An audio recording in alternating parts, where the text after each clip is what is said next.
Hello there, and welcome to Life Beyond Seen, where curiosity takes the long road, science keeps its voice low, and the strangest creatures in Earth's history are allowed to drift gently through the dark, without anyone switching on the big, bright classroom lights.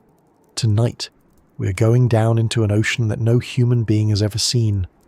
Not the blue ocean of holidays, fishing boats, beach towels, and someone dropping an ice cream in the sand. No, this is an older ocean. A much older ocean. An ocean from a time before whales, before seals, before sea turtles, before coral reefs looked the way we know them now, and long before anyone stood on a shore and wondered whether they had brought enough snacks.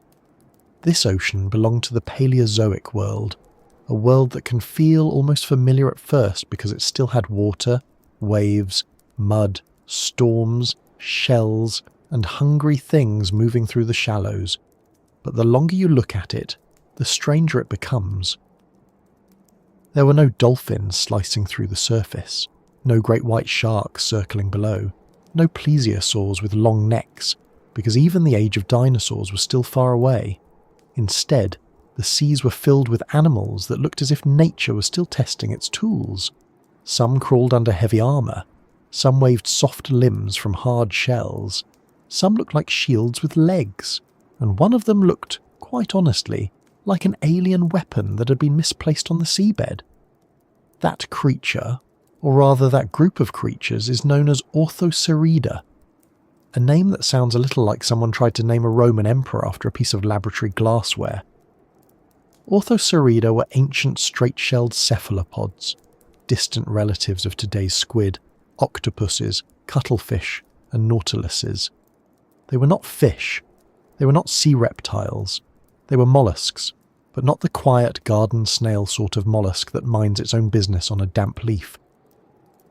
These were active animals living in long, narrow, cone-shaped shells, with soft bodies near the open end, tentacles at the front, and a body plan that makes them feel both understandable and deeply odd. The straight shell is the part most people recognise in fossils because it looks so clean, so pointed and so strangely designed that it can seem less like an animal and more like a spear, a dart, or a piece of equipment from a science fiction film that probably should not be touched without gloves. If you have ever seen one of these fossils polished into dark stone, maybe in a museum shop, a fossil market, a cabinet of curiosities, or sitting on somebody's shelf beside a candle, and a slightly dusty crystal, you may already know the feeling. The fossil is usually long and pale against black or grey rock, divided into neat little segments like rooms in a tiny submarine. It has a shape that says direction. It points. It seems built to travel. It looks as though it belongs not just to the sea, but to some ancient idea of movement itself.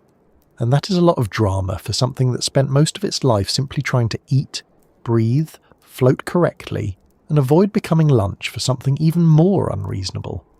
Before we drift any deeper, I'd love to know where in the world you're listening from tonight. Are you near the sea, where real waves are moving somewhere beyond your window? Are you far inland, with the ocean only arriving through memory, imagination, or perhaps the suspicious sound of a radiator at night? And if you're watching before sleep, what time is it in your little corner of the planet? It feels fitting to ask, because tonight we're not only travelling across oceans, we are travelling across hundreds of millions of years to a place where the familiar clock of human life has no meaning at all. No weekends, no Monday mornings, no one being late for work because their alarm somehow became part of a dream. Just tides, currents, hunger, growth, and the slow work of shells turning into stone. And if this quiet journey into ancient seas feels soothing, strange, or just pleasantly curious in that particular way that makes the mind settle down rather than speed up, I'd be ever so grateful if you gave the video a like, maybe subscribed, and joined us again for more gentle wanderings through the parts of life, earth, and deep time that usually stay just out of sight. It helps this small, sleepy corner of science reach others who may also enjoy being told about extinct sea creatures in a calm voice, which is a very specific need, but apparently a real one. And honestly, the world is busy enough. There should be room for peaceful conversations about ancient mollusks shaped like underwater missiles.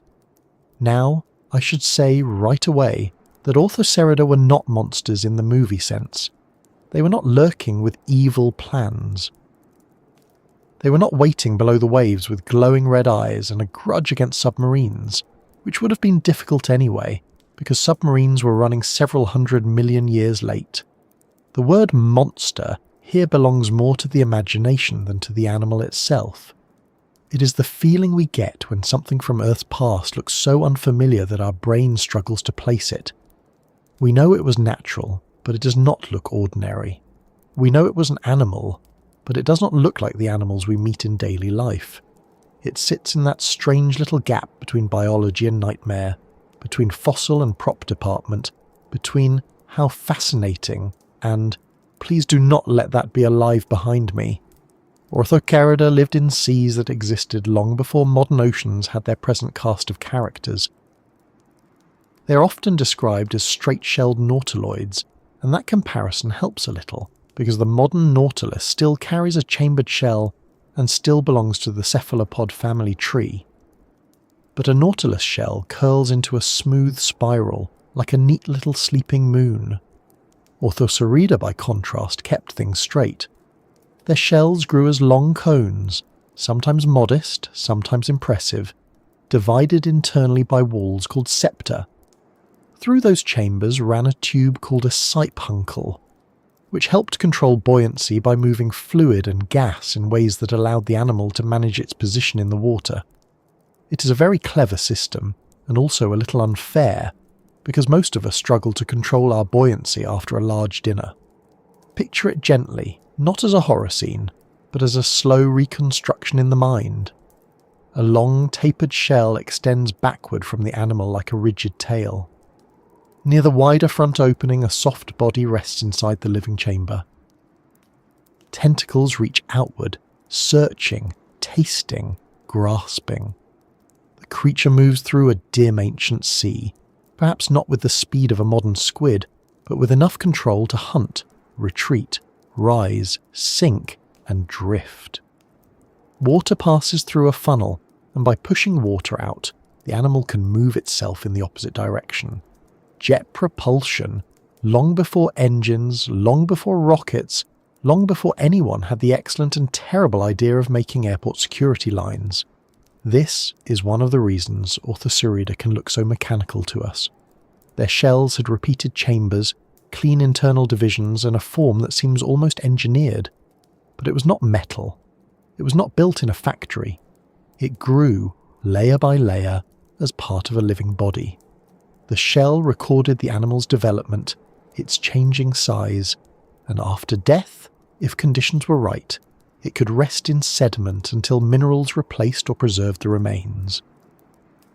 Over unimaginable spans of time, the animal disappeared, the soft parts vanished, the shell turned into fossil, and eventually a human hand picked it up and said, quite reasonably, "Well, that looks like something from another planet."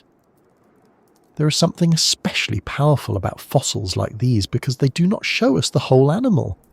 They show us enough to understand, but not enough to stop wondering. With a mammoth skeleton, you can imagine the fur. With a dinosaur skull, you can imagine the jaws, the eyes, the heavy body. But with Orthocerida, the fossil is mostly shell, and the soft creature that once lived inside must be rebuilt from relatives, comparisons, and careful science. That missing softness gives the animal a kind of mystery. We have the spear, but not fully the hand that held it. We have the casing, but not the living gaze. We have the shape of a creature that moved through vanished water, but not the exact moment when it turned, hunted, rested, or fled. And perhaps that is why it feels so alien. It is not because it came from another world. It is because it came from our world before our world felt like ours. The planet under those seas was Earth, but not the Earth we know. The continents were arranged differently. The coastlines were unfamiliar. The atmosphere, climates, reefs and ecosystems were all part of a long experiment that would eventually lead, through many accidents and extinctions and recoveries, to the oceans we recognise today. Orthocerida belonged to that earlier story. They were not visitors. We're the late arrivals. When we call something prehistoric, it is easy to imagine it as a rough draft, a first attempt, a strange prototype before nature got serious and made proper animals like seals, salmon, and the deeply suspicious-looking anglerfish. But that is not really fair. Orthocerida were not failed versions of anything. They were successful animals in their own time, adapted to the seas they inhabited. Their straight shells, chambered interiors, and cephalopod bodies were not mistakes. They were solutions. The fact that they look strange to us says more about the tiny slice of life we are used to than about them. If an orthocerid could somehow look at a modern octopus squeezing itself through a hole the size of a coin, changing colour, solving puzzles, and stealing crabs with 8 arms and a look of quiet mischief, it might think modern cephalopods had gone in a very eccentric direction indeed. So tonight we're going to let this ancient creature become familiar, slowly. We will not rush at it with loud music and dramatic lightning. We will simply approach it as we might approach a fossil in a dark museum hall after closing time, when everything is still and the glass cases reflect only small lights. We will look at its shape, its world, its body, its hunting, its strange beauty, and the long journey from living animal to polished stone. We will ask why it looked the way it did, why it mattered in ancient seas, and why a creature that has been gone for hundreds of millions of years can still make the modern imagination sit up in bed and whisper, "I'm sorry, the ocean had what?" The funny thing about ancient sea animals is that they often feel more alien than anything in space fiction. A spaceship, at least, is usually designed around human expectations. Doors, lights, corridors, maybe a slightly dramatic chair. But the Paleozoic ocean did not care about human expectations. It made trilobites with armoured bodies and many legs. It made jawless fish that looked like swimming helmets. It made sea scorpions that could grow large enough to make paddling less relaxing. And it made straight-shelled cephalopods that moved through the water like living cones, watching the world with whatever senses they had, guided not by malice or myth, but by the plain old ancient business of staying alive. Orthocerida sit in a special place in that story because they connect two feelings that do not usually sit together. On one hand, they are deeply biological. They are part of the cephalopod lineage, related in the grand branching sense to animals we still find astonishing today.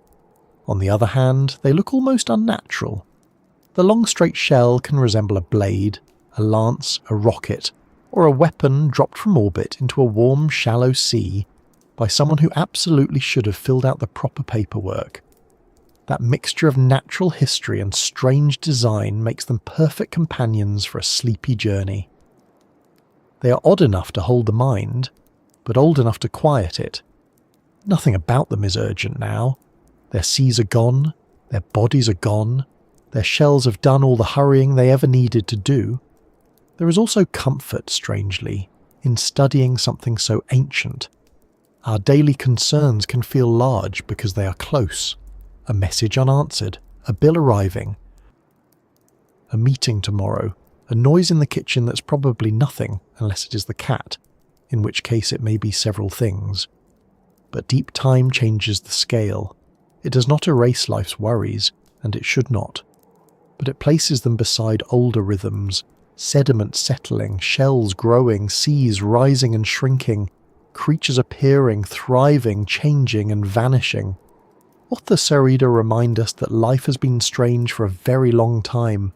The world has always been full of forms that would surprise anyone who came across them for the first time. We are not living in the normal age after all the weirdness. We are simply living in this age's version of it. And so, as you settle in, imagine the lights dimming above a prehistoric sea.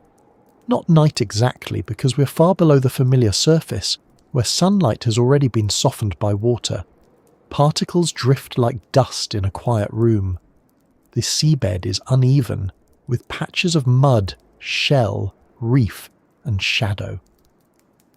Small animals move in cautious bursts. Some burrow, some cling, some hide under armour. There is no sound in the human sense, no music, no narration, no distant gulls.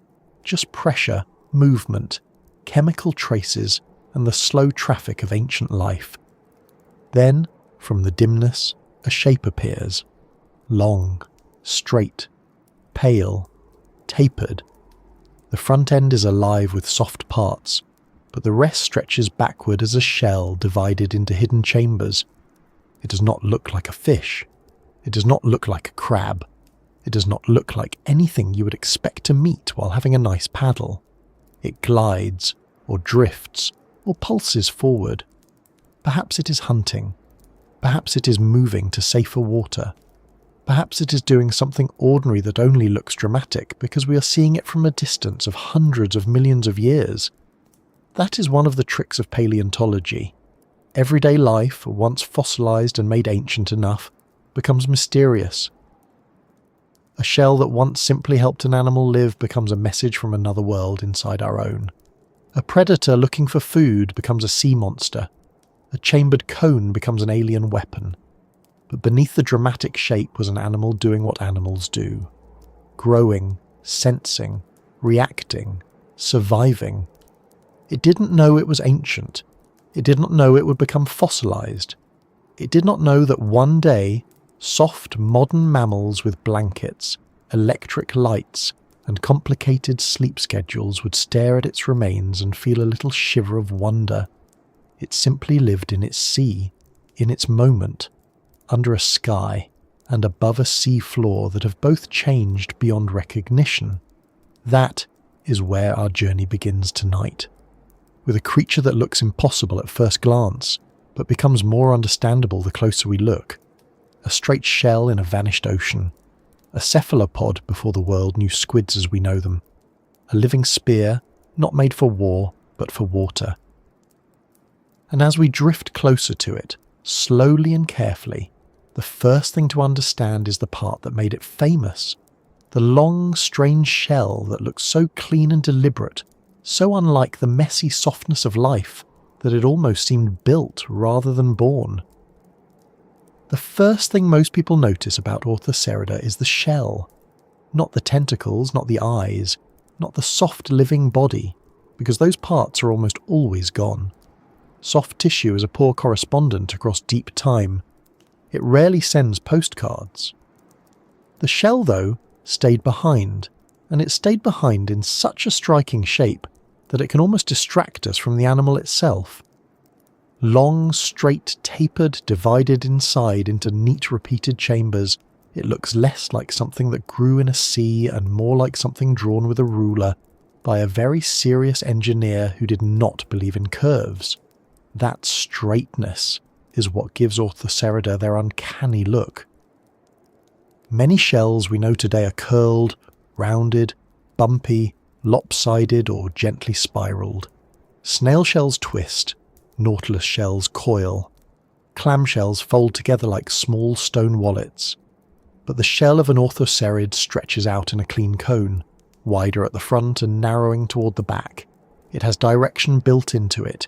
Even when it is lying still in stone, it seems to point somewhere. A fossil snail looks settled. A fossil clam looks closed. An orthocerid fossil looks as if it is about to launch, which is a dramatic attitude to keep after being dead for hundreds of millions of years. And yet, it was not built. It was born, then grown. That is the important thing to hold in mind. The shell was not a weapon, even if it looks like one. It was not armour in the way a knight's breastplate is armour, strapped on from the outside. It was part of the animal's body. The living orthocerid began small, and as it grew, it added to its shell, extending the front opening and leaving older spaces behind. Those older spaces did not simply become empty, useless storage, like the cupboard where batteries, old phone chargers, and mysterious keys go to retire. They became chambers. The animal's soft body occupied the newest, largest chamber near the open end, while the older chambers behind it helped manage buoyancy. This is where the shell becomes more interesting than it first appears.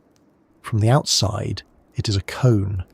From the inside, it is a careful series of compartments. thin internal walls called septa divided the shell into repeated chambers. Through those chambers ran a tube-like structure called the siphuncle. That siphuncle was not decorative. It helped the animal control the amount of fluid and gas in the chambers, allowing it to adjust how heavy or light the shell was in the water.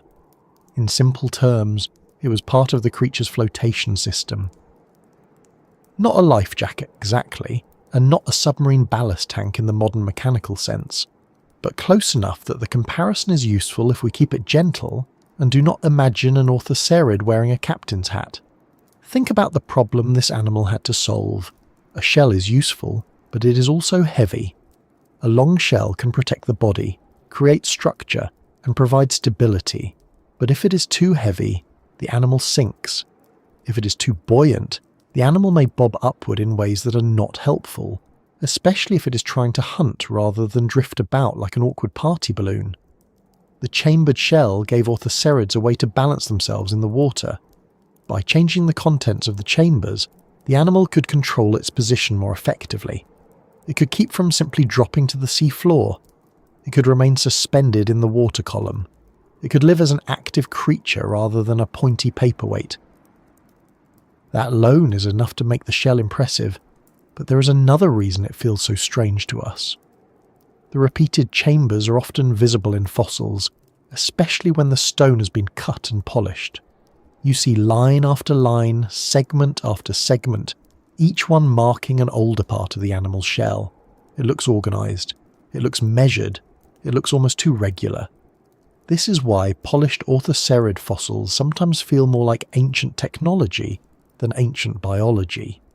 They show pattern, and the human eye is very quick to turn pattern into purpose. We see the divisions and think of machinery, ammunition, telescope parts, rocket casings, or some elegant tool whose instruction manual was lost before mammals had the decency to show up. But nature makes regular structures all the time. Tree rings, honeycomb, feathers, teeth, shells, bone. A living body does not need a blueprint in the human sense to produce order. It grows through chemistry, genes, pressure, mineral deposition, and repeated biological processes. The orthocerid shell grew because cells at the edge of the living tissue secreted minerals, building the hard outer structure bit by bit. The animal did not sit inside with a tiny chisel, carefully carving each chamber and muttering about quality control. The shell formed as part of life. It was living architecture, added to as the animal aged, and then left behind when the living part was gone. The material of these shells was mainly calcium carbonate, much like many mollusk shells today. In life, it would not have looked exactly like the dark, polished fossils we often see now. The fossil colours come from the minerals and rock that preserved them, not necessarily from the animal's original appearance. Many orthocerid fossils sold today are found in dark limestone, where the pale shell sections stand out sharply against black or grey stone. That contrast makes them look even more dramatic, like white markings inside a slab of night. But in the ancient sea, the shell may have had different tones and surface textures, and it was attached to a soft animal with eyes, arms, and a body that would have made it feel much less like an object and much more like something you would prefer not to surprise while swimming. The straight shell also raises a practical question. If you are a soft-bodied cephalopod living at the front of a long, rigid cone, how do you move without looking slightly ridiculous? Modern squid and octopuses have flexible bodies. They can turn quickly, squeeze, hover, reverse, and make decisions that often seem far too clever for comfort. Orthocerids had a more restricted shape. Their long shells would have affected how they moved, how fast they turned, and how they positioned themselves in the water. A straight shell is not ideal for sharp, sudden twists. It is more like carrying a long baguette through a crowded room. You can manage, but everyone becomes aware of your turning radius. Paleontologists have debated how different straight-shelled cephalopods held themselves in the water. Some may have lived horizontally, with the shell trailing behind the head. Others may have spent time at an angle or even more vertical, depending on shell shape, chamber arrangement, buoyancy, and body position. Orthocerida were not all identical, and the details matter.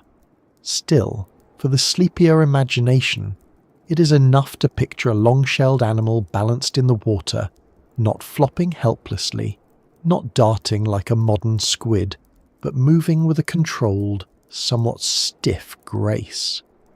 A creature built around a shell that gave it stability, protection and lift, while also making it look like something that had taken a wrong turn out of a weapons catalogue. At the wide end of the shell was the living chamber where the animal's soft body sat. From that front opening, tentacles or arms would have extended outward. Because soft tissues are rarely preserved, the exact appearance of those arms in many ancient nautiloids is not known with the same confidence as the shell. But as cephalopods, they would have had grasping appendages used to sense and capture prey. They also likely had eyes, though not necessarily eyes exactly like those of modern squid or octopuses. The living animal would have been far more complex than the fossil suggests. The shell was only the part that survived most often, but it was not the whole story. Judging Orthocerida only by the shell is a bit like judging a person entirely by their coat. Though, to be fair, if someone's coat was 3 meters long and shaped like a spear, you would probably have questions. The shell's shape likely influenced its role in ancient seas. A long cone could help streamline the animal in one direction, but it also created drag and made quick manoeuvring harder. That means Orthocerids were probably not all high-speed chase predators in the style of modern squid. Some may have been slow cruisers, some may have hovered near the seafloor, some may have ambushed small animals, some may have moved through open water, using buoyancy to remain suspended while searching for prey.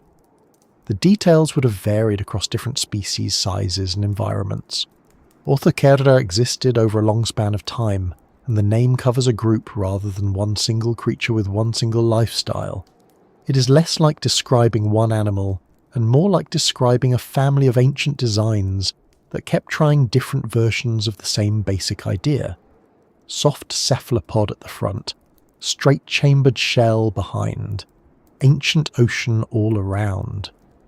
That basic idea was successful for a very long time.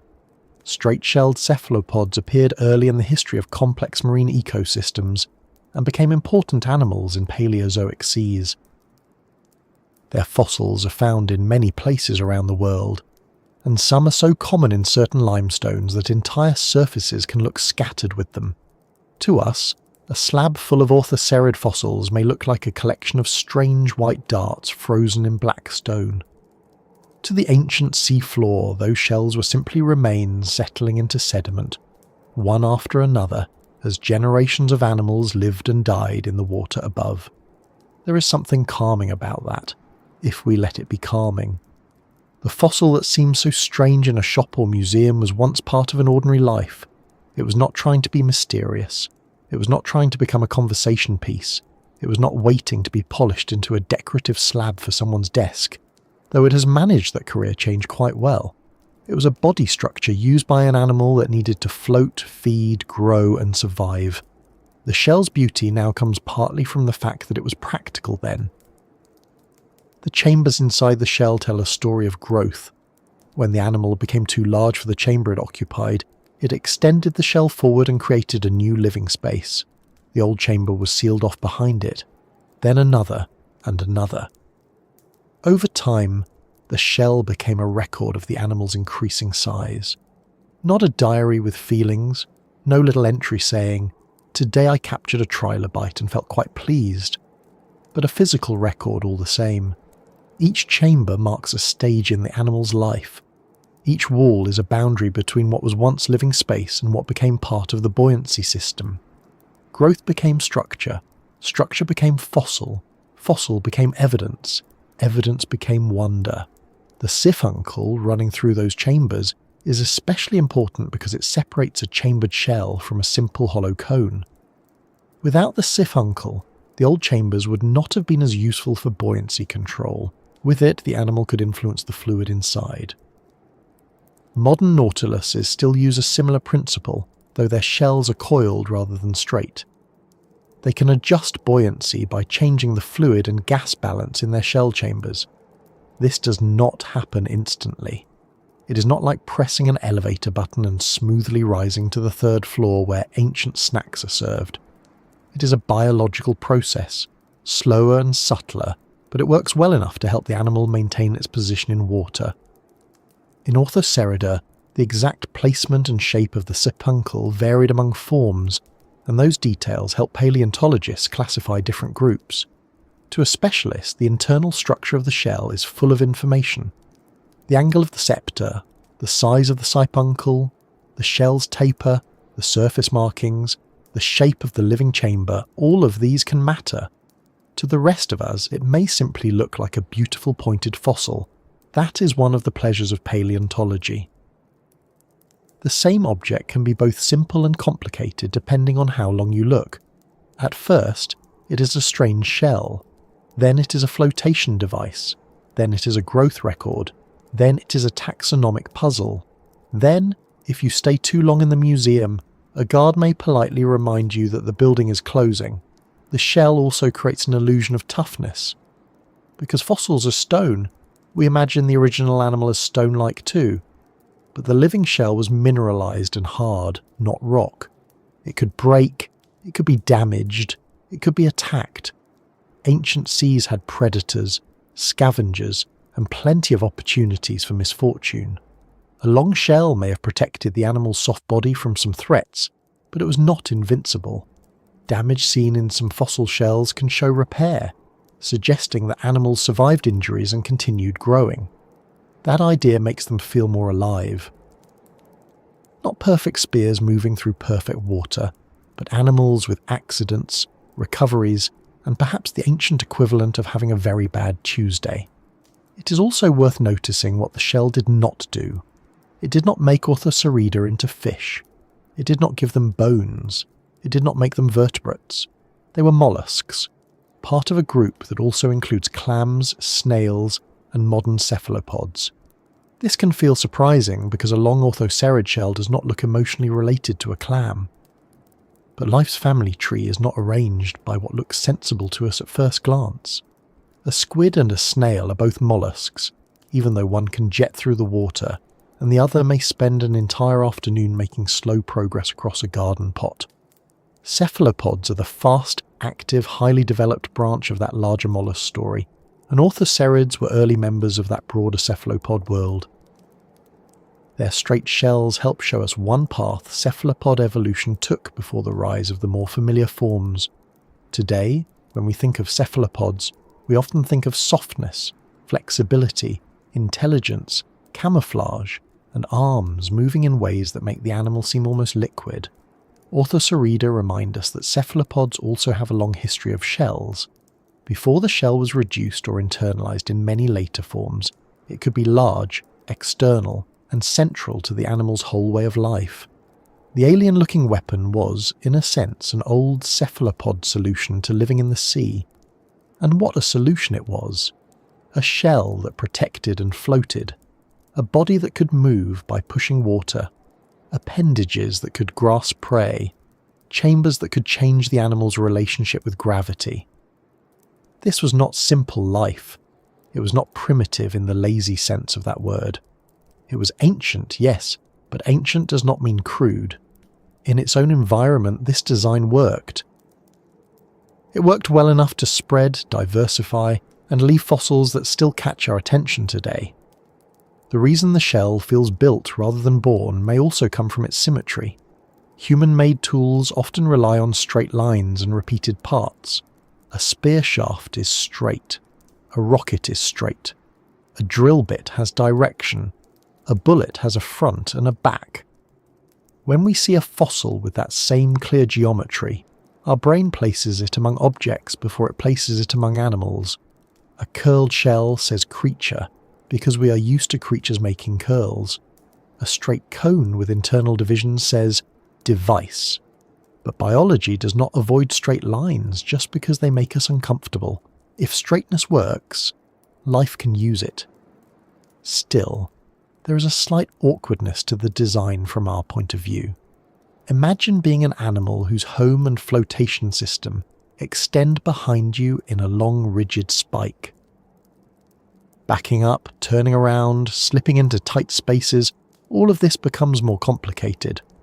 Modern octopuses can vanish into cracks and jars and places where no self-respecting animal should fit. An orthocerid was not doing that. Its body plan committed it to a different lifestyle. It had the advantages of its shell, but also the limitations. Evolution is full of traits like this: protection for flexibility, stability for agility, buoyancy for bulk. Nature rarely gives anything for free except perhaps mosquitoes, and even then no one asked. Fossils can sometimes hide these trade-offs because they preserve the part that lasted, not the problems that came with it. A polished orthocerid shell looks elegant.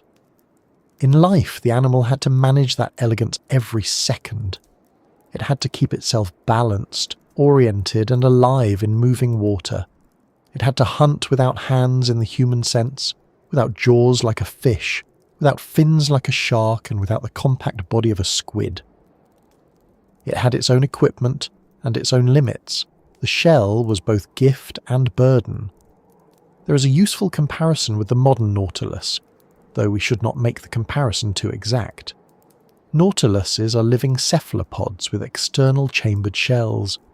They move by jet propulsion, control buoyancy through their shell chambers, and use many small tentacles to handle food.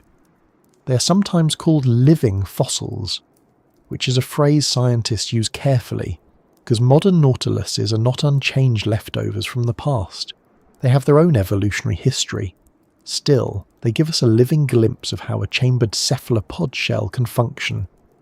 Now uncurl that shell in your imagination, stretch it into a long cone, place it in an older sea, and you begin to approach the orthocerid shape. Not perfectly, but enough to make the fossil less like an object and more like an animal again. The straight shell also affected how the animal would have appeared to others in its ecosystem. To small prey animals, the approach of an orthocerid may have been dangerous. To larger predators, the shell may have looked like a hard prize with a soft meal at one end. To other orthocerids, it may have been competition, mate, neighbour, or simply another body moving through the water. We do not know their behaviour in the intimate way we can observe living animals. We cannot watch them interact. We cannot see them choose routes, respond to danger, or make whatever counted as a bad decision in the Ordovician Sea. But the shell gives us the outline of possibility. It tells us what kinds of movement were likely, what physical problems had to be solved, and what sort of life the animal may have been built to live. When fossil collectors use the name Orthoceras, they're often referring broadly to these straight-shelled fossils, though the scientific naming can be more specific and complicated. Many fossils sold under that label may not belong to the exact genus Orthoceras. This is a common little tangle in fossil trade names. A name becomes popular, simple and easy to recognise, and then it gets used more loosely than specialists would prefer. It is a bit like calling every vacuum cleaner a Hoover, even when it is not one.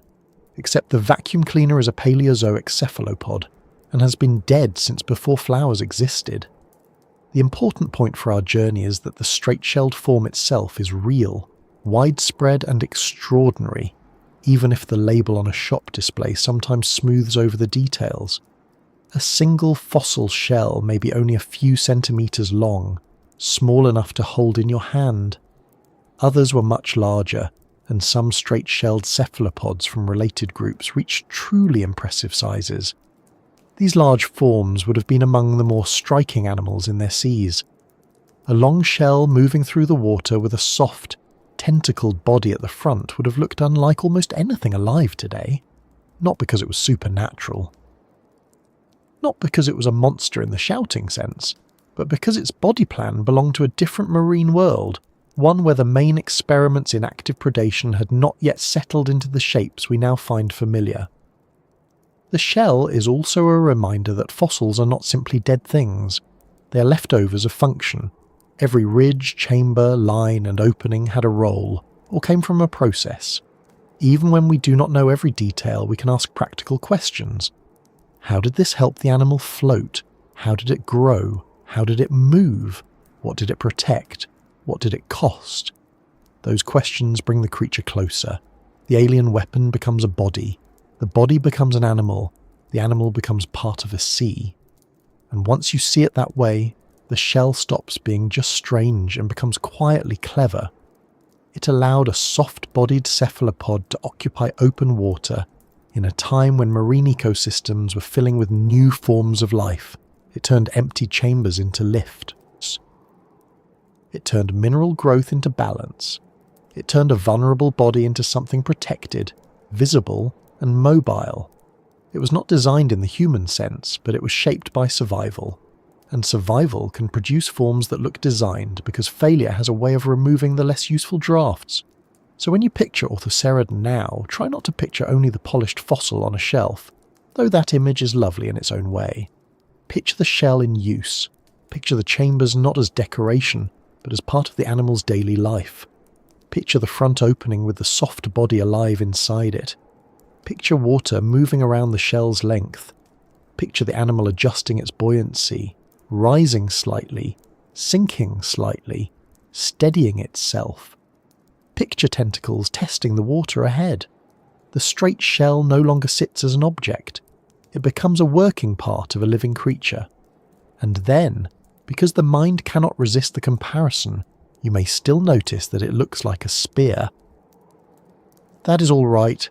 It does. There is no need to pretend otherwise. The trick is to remember that the spear was not made for battlefields, machines, or alien hands. It was made by growth, in seawater, one layer at a time. It belonged to a mollusk. It helped that mollusk live in an ocean that no longer exists. And long before sharks became the great symbols of marine predation, long before sleek fins and toothy jaws took over our fears, animals like this were already moving through ancient water, wearing their strange straight shells like the future had accidentally arrived early. Long before sharks became the ocean's favourite symbol of danger, long before that famous triangle of fin cut across the surface in human nightmares, the seas belonged to a very different set of hunters. They didn't have sleek cartilage bodies in the way we imagine sharks today. They did not have rows of replaceable teeth, arranged like a conveyor belt of bad news. They did not circle boats, because boats were not yet available, and neither were beaches full of people making poor decisions in summer films. The ancient ocean had its own cast of predators, and some of the most important were cephalopods in shells. That can feel surprising, because when we picture a top ocean predator now, we usually imagine something fast, muscular and toothed. A shark, an orca, a barracuda. Something with a face that says, "I have made my lunch plans and you are part of them." But go back far enough into the early and middle Paleozoic seas and the picture changes. The big active hunters were often not fish at all. Many were shelled cephalopods, animals related to squid, octopuses, cuttlefish, and nautiluses, but carrying hard external shells that shape their lives in ways modern cephalopods mostly no longer do. Among these shelled forms, the straight-shelled nautiloids, including Orthocerida and their relatives, became some of the most striking animals moving through the water. This was not an ocean ruled by silence or emptiness. Sometimes people hear ancient sea and imagine a plain grey basin with a few simple creatures bumping into each other like badly organised furniture. But Paleozoic seas were busy, layered, and full of life. The seafloor could be crowded with brachiopods, trilobites, crinoids, corals, sponges, worms, and small-shelled animals. Reefs existed, though they were not always built by the same organisms that build many reefs today. The water above the seafloor had swimmers, drifters, hunters, and things trying very hard not to be noticed. Life had already become complicated. It simply had a different wardrobe. Orthocerida were part of that world as mobile predators. They were not the only hunters, and they were not all giants. It would be too simple to imagine every straight-shelled cephalopod as the terror of the sea, cruising around like a long stone torpedo with dinner in mind. Some were smaller, some likely fed on tiny animals. Some may have lived closer to the bottom, while others moved through open water.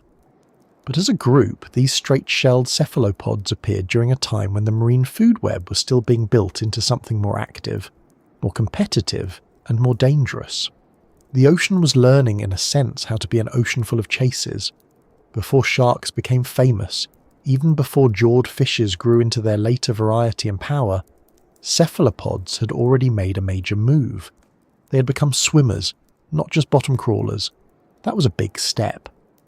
A creature that can lift itself into the water column has access to a larger world. It can move between feeding areas. It can approach prey from different angles. It can leave the crowded floor below and enter the three-dimensional space above it. The chambered shell helped make that possible. It gave the animal buoyancy control, allowing it to manage its position in the water instead of simply dragging itself along the mud. To a small seafloor animal, a shelled cephalopod descending from above may have been a very unwelcome development. Imagine the ancient seafloor for a moment, but keep it practical. Not a fantasy world, not a glowing alien landscape, just a real marine environment from deep time. There are shells partly buried in sediment. There are trilobites moving on jointed legs. There are crinoids rising on stalks, their arms catching food particles from the water. There are small animals tucked into cracks or resting under bits of hard cover. Most of them do not have speed in the modern fish sense. Many rely on armour, shells, burrowing, clinging, or simply being too small and inconvenient to bother with. Then above them moves an animal with eyes, grasping arms, a beak-like mouth, and the ability to control its position in the water. That is a serious change in the neighbourhood. Orthocerida, with their straight shells, were not shaped like modern squid, but they belong to the same larger cephalopod story of active hunting. The cephalopod body plan brought together several useful tools: arms or tentacles to seize food, a hard beak to bite, eyes to detect the world, jet propulsion to move by pushing water through a funnel, a shell to protect and float. Put those together in an ocean where many animals are armoured but not especially fast, and you have a predator worth paying attention to, not a villain, not a monster with a theme tune, just an animal with a useful set of features. Sharks, by comparison, were late to take over the role they now occupy in our imagination. The earlier shark-like evidence in the fossil record goes back hundreds of millions of years, but early sharks were not immediately the large, dominant predators that modern people picture. For a long time, the seas were shared and contested by many other hunters. Jawless fishes, early jawed fishes, arthropods such as sea scorpions and shelled cephalopods all had roles in different times and places. Predation was not invented by sharks. It was already an old business before sharks became one of its most recognisable brands. There is a small comfort in that, especially if sharks make you nervous. The ocean has never had just one kind of danger. It has always experimented. Sometimes danger had teeth. Sometimes it had claws. Sometimes it had armour. Sometimes it had a long straight shell and a soft front end full of arms. Nature did not sit down and decide, the shark is complete, all other predators may retire. It kept making alternatives. Some worked for a while. Some worked for a very long while. Some vanished, leaving behind fossils that now make us squint at museum labels. The Paleozoic was full of these changing experiments. In the Cambrian period, marine animals became more diverse and more visibly equipped for defence and attack. Hard parts became common. Eyes became more important. Burrowing increased. Shells thickened. Predators and prey began shaping each other more intensely. By the Ordovician and Silurian, ecosystems were more complex, and cephalopods had become important swimmers in the water column. Orthocerida appeared in this larger setting of marine change, where the sea was no longer just a place of drifting and grazing, but also a place of pursuit, escape, ambush, and calculation, though the calculation was done by nervous systems and instincts rather than by anyone holding a clipboard. The rise of shelled cephalopods as predators makes more sense when you think about what other animals were available as prey. Trilobites, for example, were common and diverse. They had hard exoskeletons, but they also had soft undersides and vulnerable moments. Small arthropods, worms, and other invertebrates could be seized if the predator had the right equipment. A cephalopod's arms could grasp, its beak could tear, and its shell could help it hover or cruise. It did not need to chew like a mammal or bite like a shark. It only needed to get food into range and process it with the tools it had. Of course, a straight-shelled cephalopod was not invulnerable. Being a predator does not remove you from the menu. That is one of the ocean's less encouraging rules. A large orthocerid might threaten smaller animals, but it could still be attacked by larger predators, injured by competitors, or scavenged after death. The ancient sea was not arranged in a simple ladder with one creature at the top wearing a little crown. Food webs are messier than that. An animal may be hunter at breakfast and food by dinner, which is a stressful schedule even without clocks. Still, some straight-shelled nautiloids grew large enough to become among the major predators of their environments. The largest related forms, such as some endocerids, reached sizes that would have made them imposing animals in Ordovician seas. Orthocerida themselves varied greatly, and many were smaller, but the long-shelled cephalopod design as a whole became one of the great early marine predator designs. To modern eyes, this is strange because cephalopods today are often soft, quick and hidden. Octopuses tuck themselves into dens. Squid move in schools and flashes. Cuttlefish hover and change colour like living mood rings with arms. But in the Paleozoic, cephalopods could be hard-shelled, visible and physically dominant. This older arrangement reminds us that the ocean we know is not the default ocean. It is only the current version. Today, sharks are so familiar as ocean predators that they seem almost permanent. They appear in nature documentaries, warning signs, children's books, logos, fossil displays, and any conversation where someone wants to make swimming sound more dramatic. But the sea had predators before sharks mattered much. It had hunters before bony fish became the main fast swimmers. It had dangerous mouths before the first marine reptile ever entered the water. Orthocerida belonged to that older order of things, when the rules were still being written in shells, legs, eyes and armour. One way to picture this is to remove the modern animals one by one. Take away the whales, take away the seals, take away the tuna, the swordfish, the marine reptiles, the modern reefs, the dolphins, the crabs as we know them, and most of the familiar fish. Keep the water, keep the sediment, keep the need to eat. Now refill the scene with Paleozoic life, trilobites, brachiopods, crinoids, early corals, sponges. Jawless fish in some settings, sea scorpions in others, cephalopods in chambered shells. The ocean still works. It still has food chains. It still has danger. It just looks as if someone changed every actor in the play and forgot to warn the audience. The lack of modern sharks in the early part of this story also changes the feeling of the water. A modern shark is streamlined for movement, with fins, a muscular tail, and a body that can cover distance efficiently. A straight-shelled cephalopod offers a different kind of threat. It is less like a fast blade moving sideways through the water, and more like a pointed vessel carrying a soft hunter at the front. Its shape suggests direction, but also stiffness. It may have been effective without being quick in the shark sense. It could approach, hover, drift, rise, sink, and grab. That kind of predator would create different pressures on prey. Instead of only outrunning danger, prey might need to hide, burrow, armour themselves, or remain small and difficult to handle. This is where the long shell becomes part of a larger evolutionary conversation.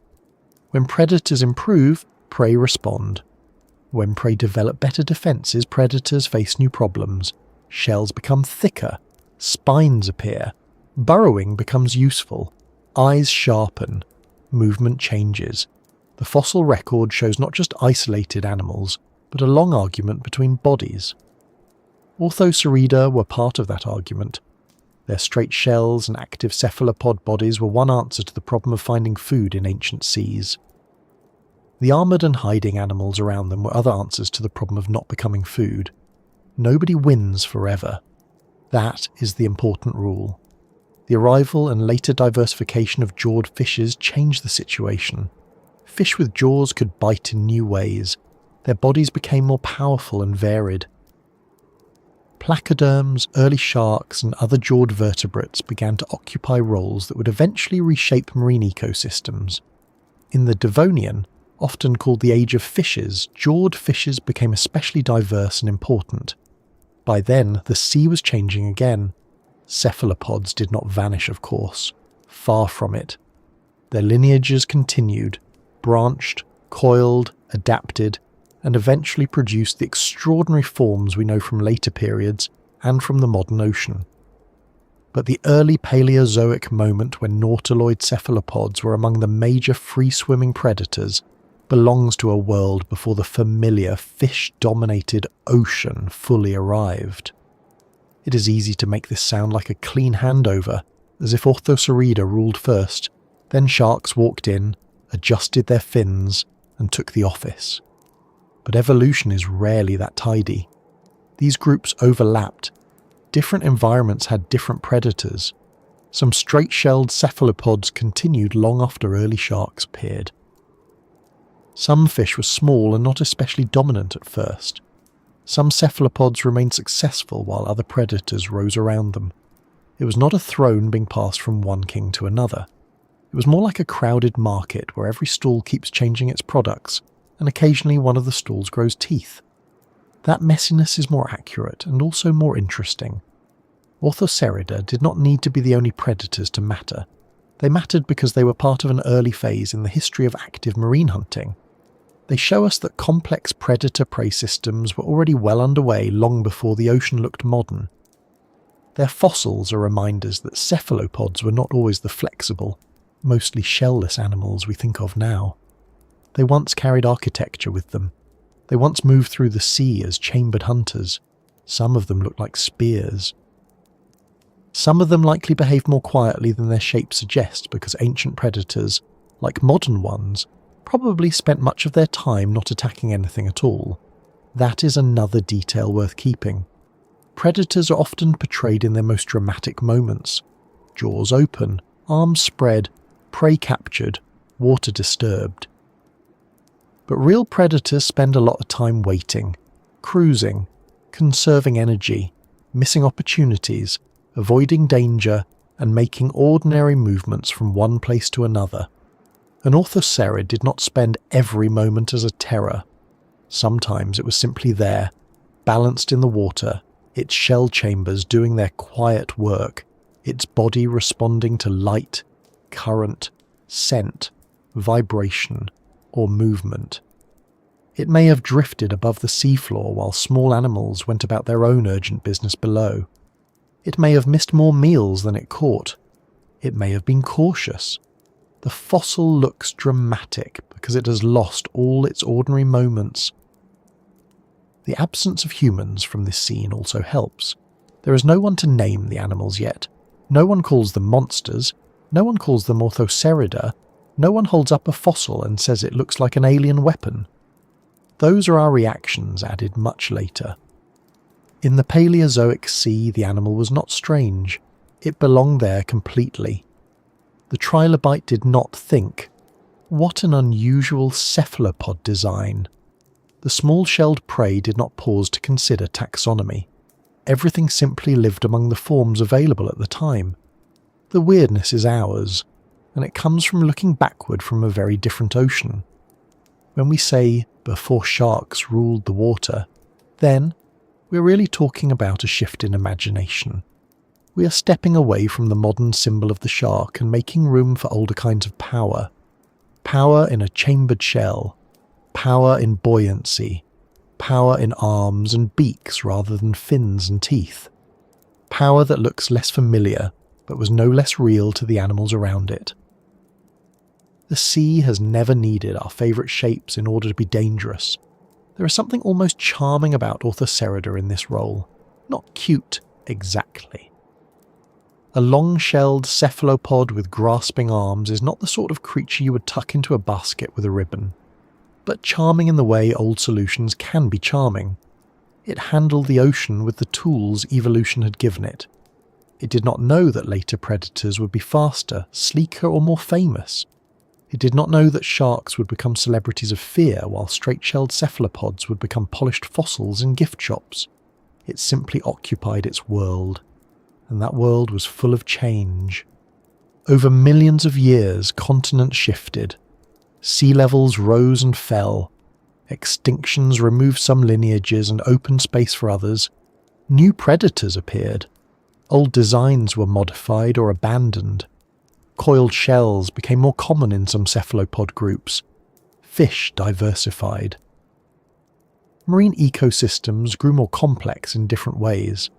The straight shell, so successful for so long, eventually became less common, though straight-shelled forms persisted in some lineages for a great span of time. Evolution did not erase them in one clean motion.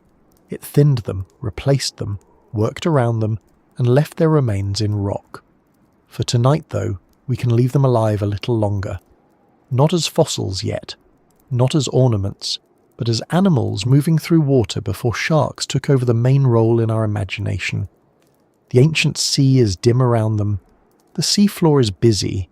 Small bodies move through mud and shell. A straight-shelled cephalopod hangs above, neither fish nor machine, using chambers of gas and fluid to hold itself in place. Its arms reach ahead. Its body rests in the living chamber. Its shell trails behind like a long, pale pointer aimed into the past. And if we want to understand it properly, we must go closer than the outline. We have looked at the shell from outside. We have placed the animal among the older predators of the sea. But the creature itself was not only a shell and not only a roll in a food web. It had a body tucked into that hard cone, with systems for movement, feeding, sensing, floating, and surviving. The fossil gives us the shape. The animal inside gives us the life. The animal inside that long shell was not a blade, not a dart, and not a machine, though its fossil shape keeps trying very hard to convince us otherwise. It was a living cephalopod.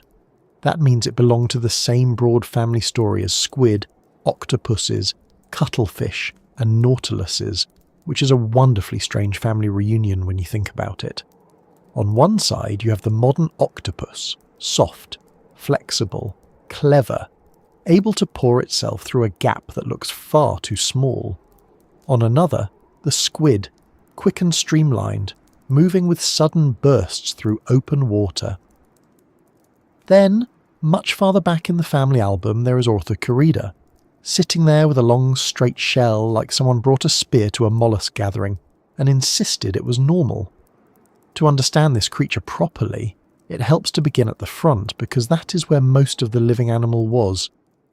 The long shell stretched behind, but the active body occupied the open chamber at the wider end.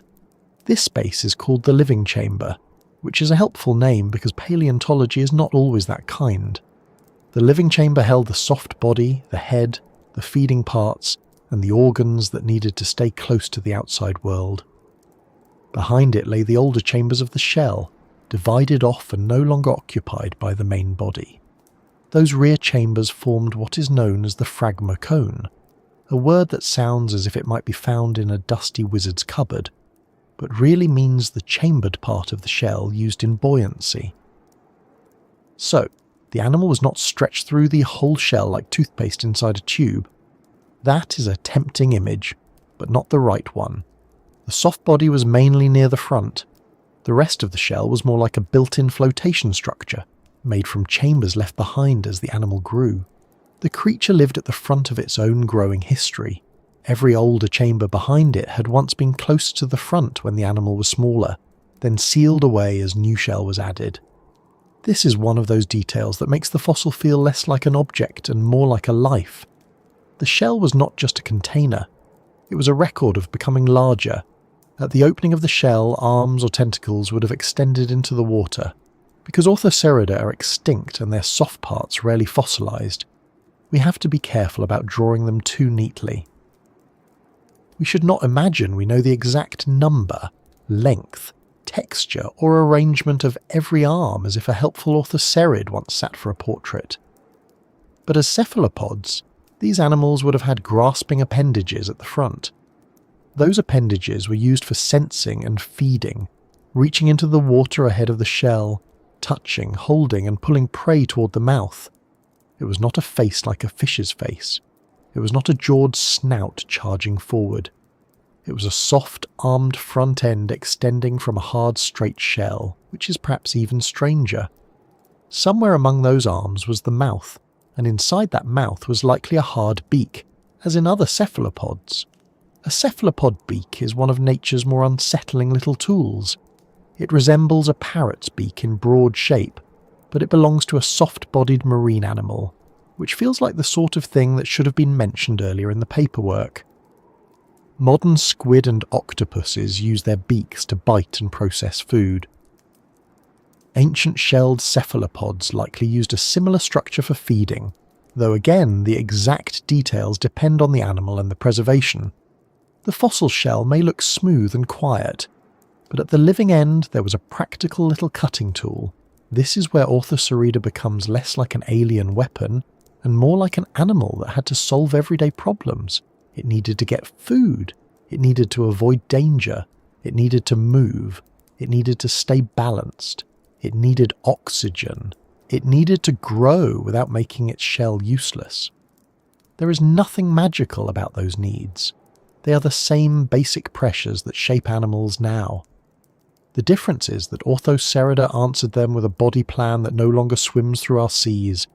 The arms helped with feeding, but the shell helped with living in the water column. The chambered rear part of the shell was not simply empty space. Inside it, thin walls called septa divided the shell into chambers. Running through those chambers was the siphuncle, a tube of living tissue in life, which connected the chambers through openings in the septa.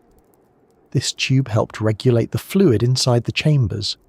When the animal formed a new chamber and moved forward into a larger living space, the siphuncle played a role in removing water from the old chamber, allowing gas to occupy more of that space. The result was a shell that could act as a buoyancy device. It is tempting to picture this like a submarine ballast system, with the orthocerid confidently rising and sinking at will, perhaps checking a small pressure gauge and saying, "Down a little, please." But biology is usually slower and less theatrical. The buoyancy system of chambered cephalopods is not a quick elevator.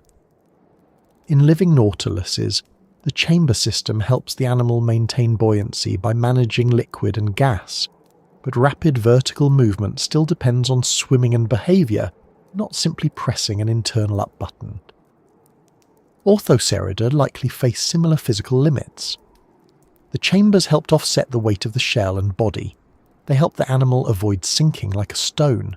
They gave it balance in the water, but they did not make it a magical hovering spear with perfect controls. This matters because it changes the way we imagine the animal. A fantasy version of Orthocerida might shoot through the water like a missile, rising and diving with instant precision. A more realistic version is still impressive but calmer. The animal could maintain itself in the water, move by jet propulsion, adjust its position, and use its shell's buoyancy to reduce effort. It may have been an active swimmer, but not necessarily a high-speed acrobat. It had a long, rigid shell behind it, which would have made tight turns more difficult. Every body plan comes with a bill, and Orthocerida's bill included carrying a long cone through moving water.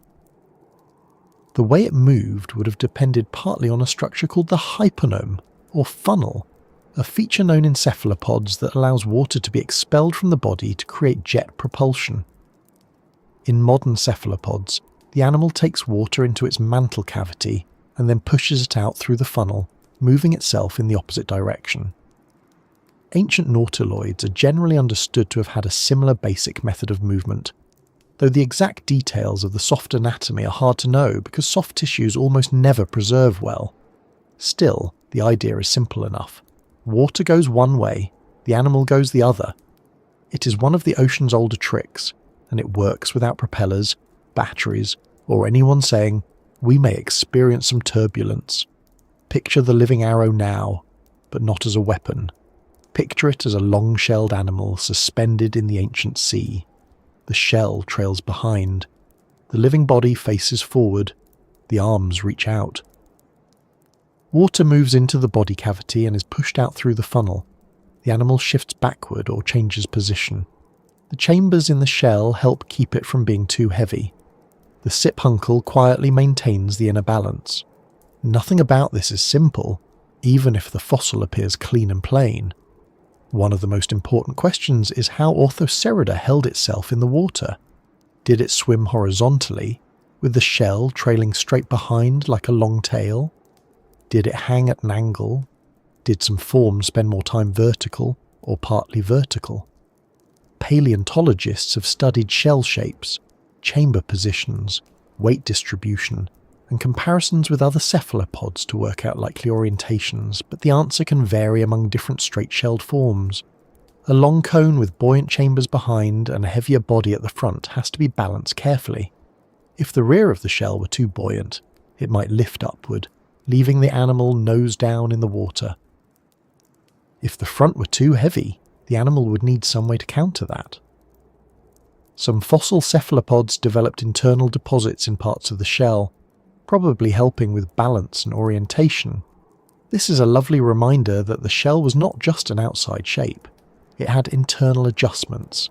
Some chambered cephalopods added mineral deposits inside certain parts of the shell, which could act as counterweights or help stabilize the animal's posture. A fossil may show these as extra structures inside the chambers or around the siphuncle.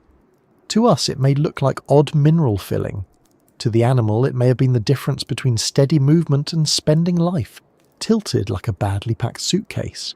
And really, if one is going to be shaped like a long cone, posture becomes a serious issue. The living animal also needed senses. Modern cephalopods are famous for their eyes and nervous systems, especially octopuses and squid. Orthocerida were much older and not the same as modern colloid cephalopods, so we should not quietly give them octopus-level behaviour and problem-solving, just because it would be fun. There is no evidence of Orthocerida opening jars, escaping aquarium tanks, or judging us from behind a rock. But cephalopods as a group are active animals, and active feeding requires information. An orthocerid would have needed to detect prey, avoid obstacles, respond to light and movement, and keep its body oriented in the water. Eyes were likely present, though their exact form is not usually preserved.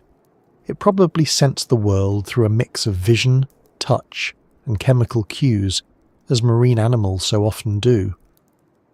That point is easy to pass over, but it is important. The fossil shell has no expression. It does not look alert. It does not show decision or appetite. But the living animal was receiving information all the time. The water carried signals. Movement nearby mattered, shadows mattered. Contact mattered. The animal's arms likely helped explore what was directly in front of it. Its eyes may have helped detect shapes or changes in light. Its body had to process this information quickly enough to feed and survive. It was not a passive cone. It was an animal with a nervous system moving through a world where being too slow, too unaware, or too careless could shorten the day quite dramatically. Breathing would also have been part of the soft body's work. Like other cephalopods, ancient nautiloids would have used gills to extract oxygen from water. Water moving through the mantle cavity could serve both breathing and movement functions, depending on the animal's anatomy and behaviour. It is easy to imagine the shell as the main story because it is the part we can hold, but the soft body had all the ordinary living tasks: oxygen in, waste out, food captured, food processed, muscles working, tissue growing, shell secreted, balance maintained. Ancient life may look strange from the outside, but inside it is still a series of practical jobs being done continuously, with no weekends off. Then there is growth, which may be the most quietly remarkable part of the whole animal. The Orthocerida did not simply live inside a finished shell, it made the shell as it aged. As the body grew, the animal extended the shell at the opening, creating more room in front. Then it sealed off the space behind with a new septum, leaving that older area as part of the chambered phragma cone. The siphuncle remained threaded through the chambers, connecting them. In this way, the animal moved forward through its own construction, always living in the newest part and leaving older rooms behind. That feels almost tidy until one remembers this was happening in an ocean full of predators, currents, sediment, disease, injury, and the general inconvenience of being alive. The shell had to grow in the right proportions. If it grew too heavy, buoyancy would fail. If the chambers were wrong, balance could suffer. If the living chamber was not large enough, the body would be constrained. If the opening was too exposed, the animal might be vulnerable. The shell was a compromise that had to keep working at each stage of life. A young orthocerid was not simply a tiny adult in every respect. Its shell proportions and buoyancy needs changed as it grew. Its prey may have changed. Its risks may have changed. The living arrow was not one fixed object but a body passing through stages. The soft body at the front could likely withdraw partly into the living chamber for protection, though, again, the degree and exact manner would depend on the animal. Modern nautiluses can pull back into their shells and close the opening with a leathery hood. Ancient orthocerids may have had protective abilities of their own, but we should avoid making them into straight-shelled nautilus copies in every detail. The fossil record gives us the hard parts most clearly. The rest is reconstructed from living relatives, related fossils and biomechanics. That uncertainty is not a weakness. It is part of the honest shape of the science. Some details are known, some are likely, some remain shadowy, and still, even with uncertainty, the animal becomes vivid. It had a front end, it had a shell opening, it had arms, it had a mouth, it had a body chamber, it had internal shell chambers, it had a siphuncle, it had a way to move water and push itself along, it had to balance its heavy soft parts against buoyant shell sections, it had to keep the long shell from becoming a problem, it had to hunt without the compact speed of modern fish. This is enough to make the fossil breathe again in the mind, slowly, carefully, without pretending we know every lost detail. One useful way to imagine Orthocerida is as an animal divided between softness and structure. The front was flexible, sensory, hungry, responsive. The rear was rigid, mineral, chambered, buoyant. These two halves were not separate, of course. They belong to one body, but they represent two different strategies joined together. Softness allowed movement, feeding, and response. Hardness allowed protection, support, and buoyancy. Modern octopuses went very far in the direction of softness, losing the large external shell and gaining extraordinary flexibility. Orthocerida kept the shell large and central. It paid for that with stiffness, but gained a built-in float and shield. The phrase, living arrow, fits because the animal had direction. Its body faced one way, its shell pointed the other. Its life was arranged along a line. This makes it different from a coiled nautilus, whose shell curls around the body in a compact shape. A coiled shell brings mass closer together. A straight shell stretches it out. The straight form may have helped early cephalopods occupy certain swimming styles, but it also made them physically long and less maneuverable. Over time, cephalopod evolution explored many shell shapes, including curved, coiled, and reduced shells. Orthocerida represents one of the great straight versions of that experiment. The animal's appearance from the front would have been especially odd. If you were a small Paleozoic creature looking toward it, you might not see the full spear shape at first. You might see arms, an opening, a head, perhaps eyes, and the dark hollow of the living chamber. The shell would extend behind, visible as the animal turned or passed above. From the side, the full shape would appear. Long, tapering, stiff, and pale or patterned depending on the living shell surface. It would not glide like a modern fish. It would not crawl like a trilobite. It would occupy its own category, the straight-shelled swimmer, an animal that makes perfect sense only after you let go of the modern ocean for a while. Its feeding style would have followed from its body. The arms brought prey close, the beak processed it, the body digested it. The shell kept the animal balanced enough to remain active. It may have eaten small arthropods, worms, and other marine animals, depending on size and species. Larger forms may have taken larger prey. Smaller forms may have fed on smaller animals and carrion. We should be careful not to make every Orthocerid a grand hunter of trilobites, though that image is very popular for understandable reasons. The ancient sea was full of possible meals, and not every meal required a dramatic chase. There is also the matter of speed.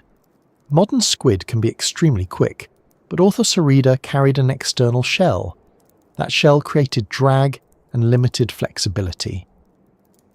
Some straight-shelled cephalopods may have been capable swimmers, but many were likely slower than the fast open-water predators we know today. This does not make them unsuccessful. Speed is only one way to survive. Buoyancy, patience, positioning, protection, and efficient feeding are also useful. A predator does not need to be the fastest animal in the sea if it can approach the right prey in the right way at the right moment. The ocean rewards many methods, including ones that look slightly awkward to mammals watching from the future. The more we build the living animal around the fossil shell, the less monstrous it becomes, and the more interesting. A monster is simple. It appears, frightens, and disappears. An animal is complicated. It has anatomy, limits, habits, growth, injuries, and needs. Orthocerida may look like something designed for attack, but inside that shape was a body doing ordinary ancient work. The shell was not a symbol, it was equipment, The arms were not horror decorations, they were feeding tools. The siphuncle was not a mysterious alien cable, it was living tissue helping manage buoyancy. The beak was not evil, it was how the animal ate. That is the gentle trick of studying prehistoric life. The more closely we look, the more the strange becomes specific. Specific things are easier to understand. A vague alien spear becomes a cephalopod, with a body chamber and phragmocone. The black and white fossil becomes an animal with growth stages and balance problems. The ancient predator becomes a living creature that sometimes missed, sometimes fled, sometimes rested, and eventually died. It was not made to amaze us, it simply lived long before us, and because part of it fossilized, we now get to be amazed anyway. So, inside the living arrow, there was no metal, no hidden engine, no mind from beyond the stars. There was a mollusk, a highly adapted, active, ancient mollusk with a chambered shell and a soft body at the front. It carried its past behind it in sealed rooms. It balanced itself with gas and fluid. It moved by pushing water. It reached for food with arms. It belonged to a sea where the main predators had not yet taken the shapes we expect. And once that body is clear in the mind, the next step is to watch what it did with all those parts, because anatomy is only the beginning. A shell can float. Arms can grasp. A beak can bite. But in the dim Paleozoic water, those pieces had to work together in the quiet, practical business of hunting. In the dim water of the Paleozoic Sea, hunting did not look like the fast, familiar scenes we often imagine today. There were no tuna flashing silver in tight schools, no seals twisting away from sharks, no dolphins coordinating with tidy intelligence, and no camera crew waiting patiently behind a reef while something dramatic happened just before the ad break.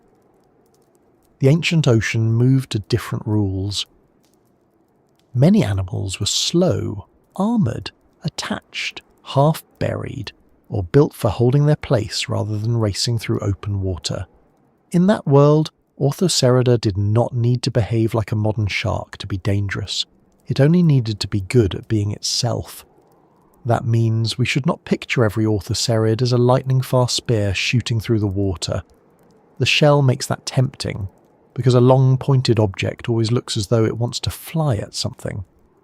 But the living animal was carrying a rigid external shell.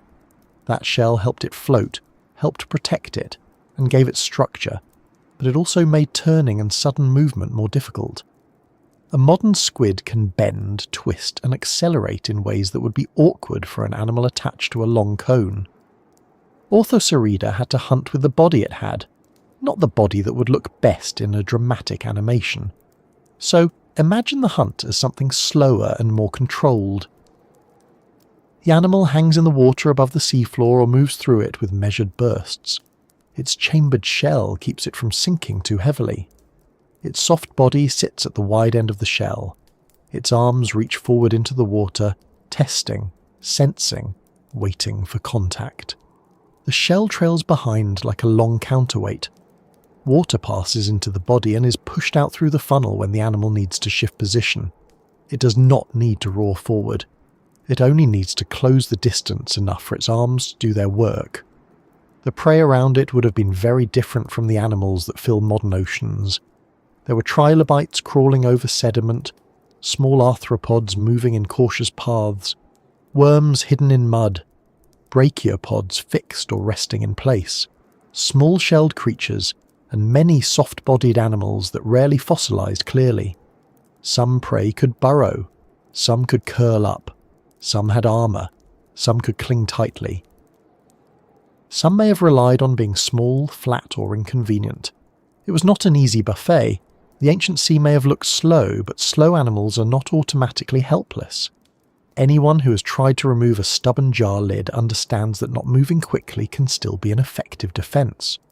Orthocerida probably hunted by using a combination of positioning, grasping appendages, and a hard beak. The arms or tentacles at the front were the first point of contact. They could reach, hold, and pull food toward the mouth. The beak could then bite and tear.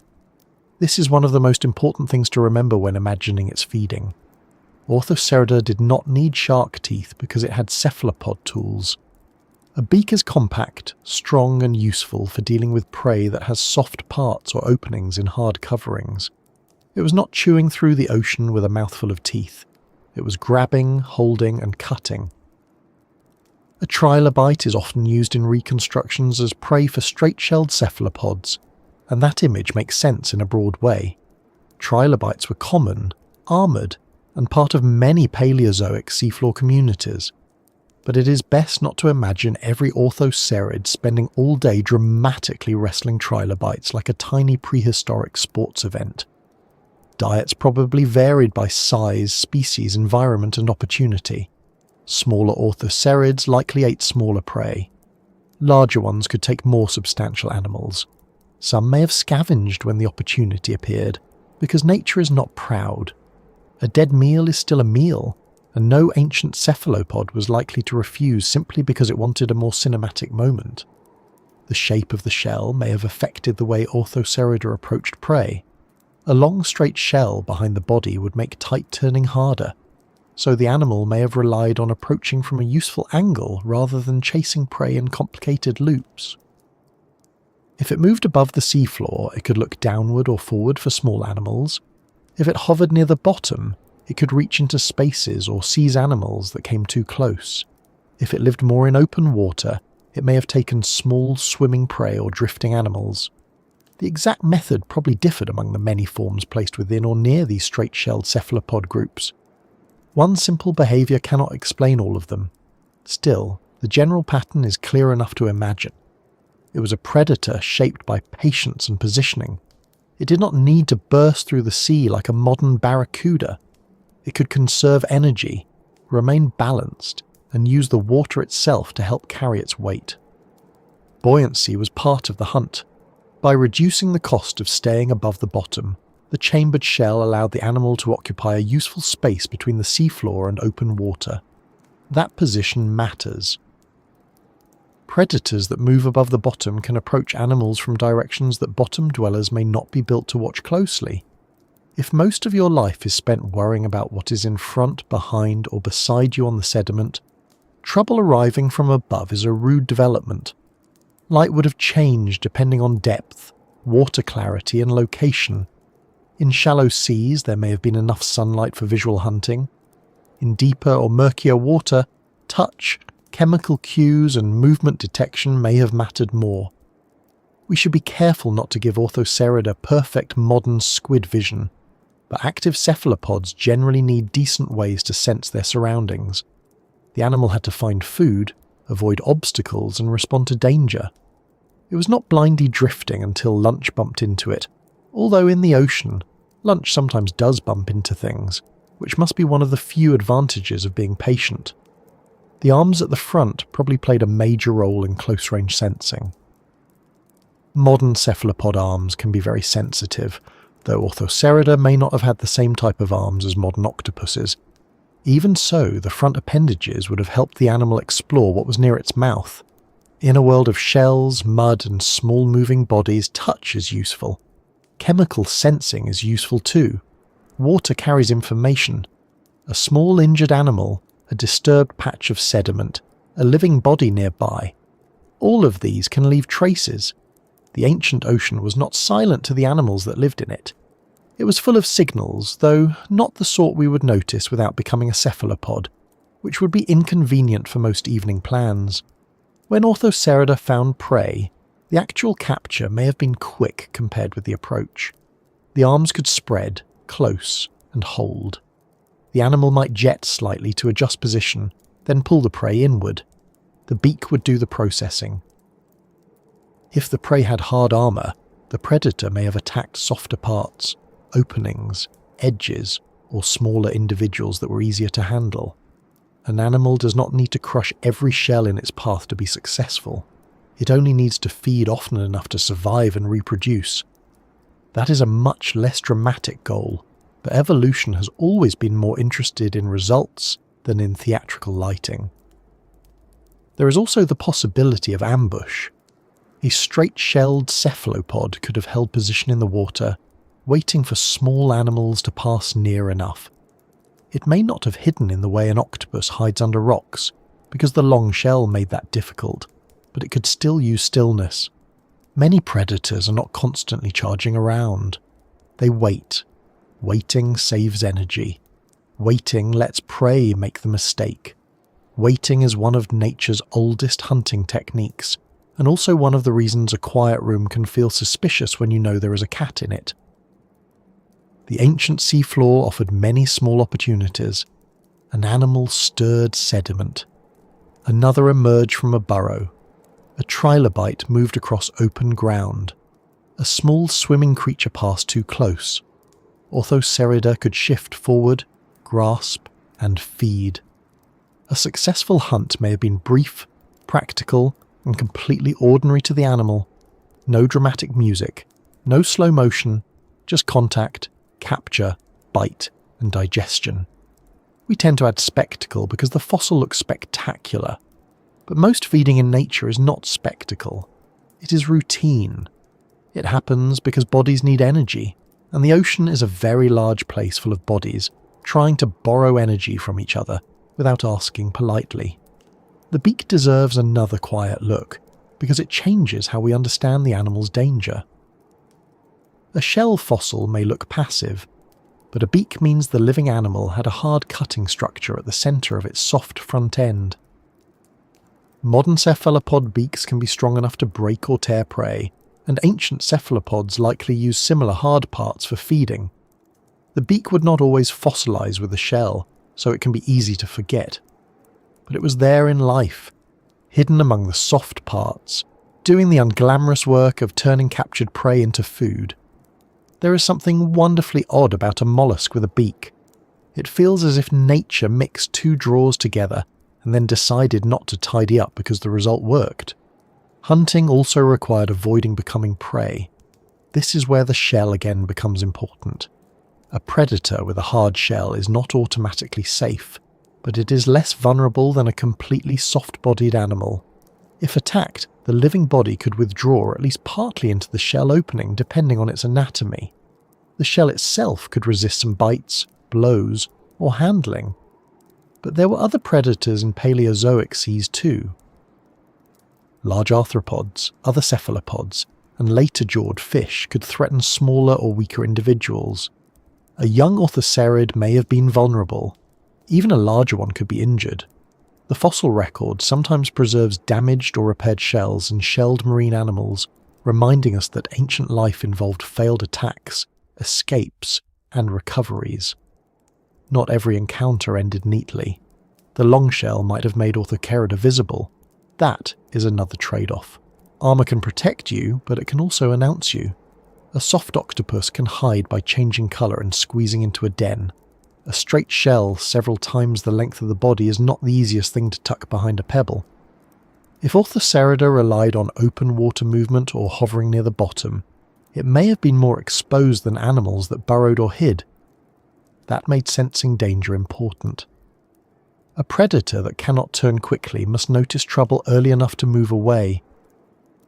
Otherwise, it becomes a meal with a very convenient handle. Movement during hunting likely involved short jets and careful orientation rather than constant swimming. Jet propulsion costs energy. Carrying a shell changes how that energy is used. The animal could use buoyancy to remain suspended, then jet when it needed to reposition, retreat or close in. In this way, its hunting may have been a mix of drifting, hovering and sudden movement. Think less of a modern missile and more of a careful underwater craft that occasionally gives a push, corrects its angle, and resumes watching. Though, of course, the craft is alive, has arms, and may be considering a trilobite, so it is not a perfect comparison. The animal's posture would have shaped the hunt too. If it held itself horizontally, the arms faced forward and the shell trailed behind, allowing it to approach prey directly. If it held itself at an angle, the arms might reach downward or forward toward the sea floor. Some reconstructions of straight-shelled cephalopods show them vertical, hanging with the head downward, though this may not apply to all forms and remains debated for different groups. The key point is that buoyancy and balance controlled what hunting positions were practical. The shell was not just a passive background object. It determined where the mouth could go, how the arms could reach, how quickly the animal could turn, and how close it could safely approach the bottom without bumping into life's ancient furniture. And yes, it probably bumped into things sometimes. We should allow prehistoric animals their awkward moments. A long rigid shell in a crowded marine setting is not always elegant. Currents shift, sediment rises, prey moves unexpectedly, a predator misses, another animal gets in the way.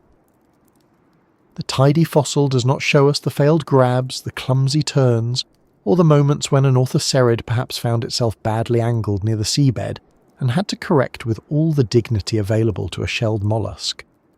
Living things are rarely as graceful as museum displays make them seem. The Paleozoic dark was not always truly dark, of course.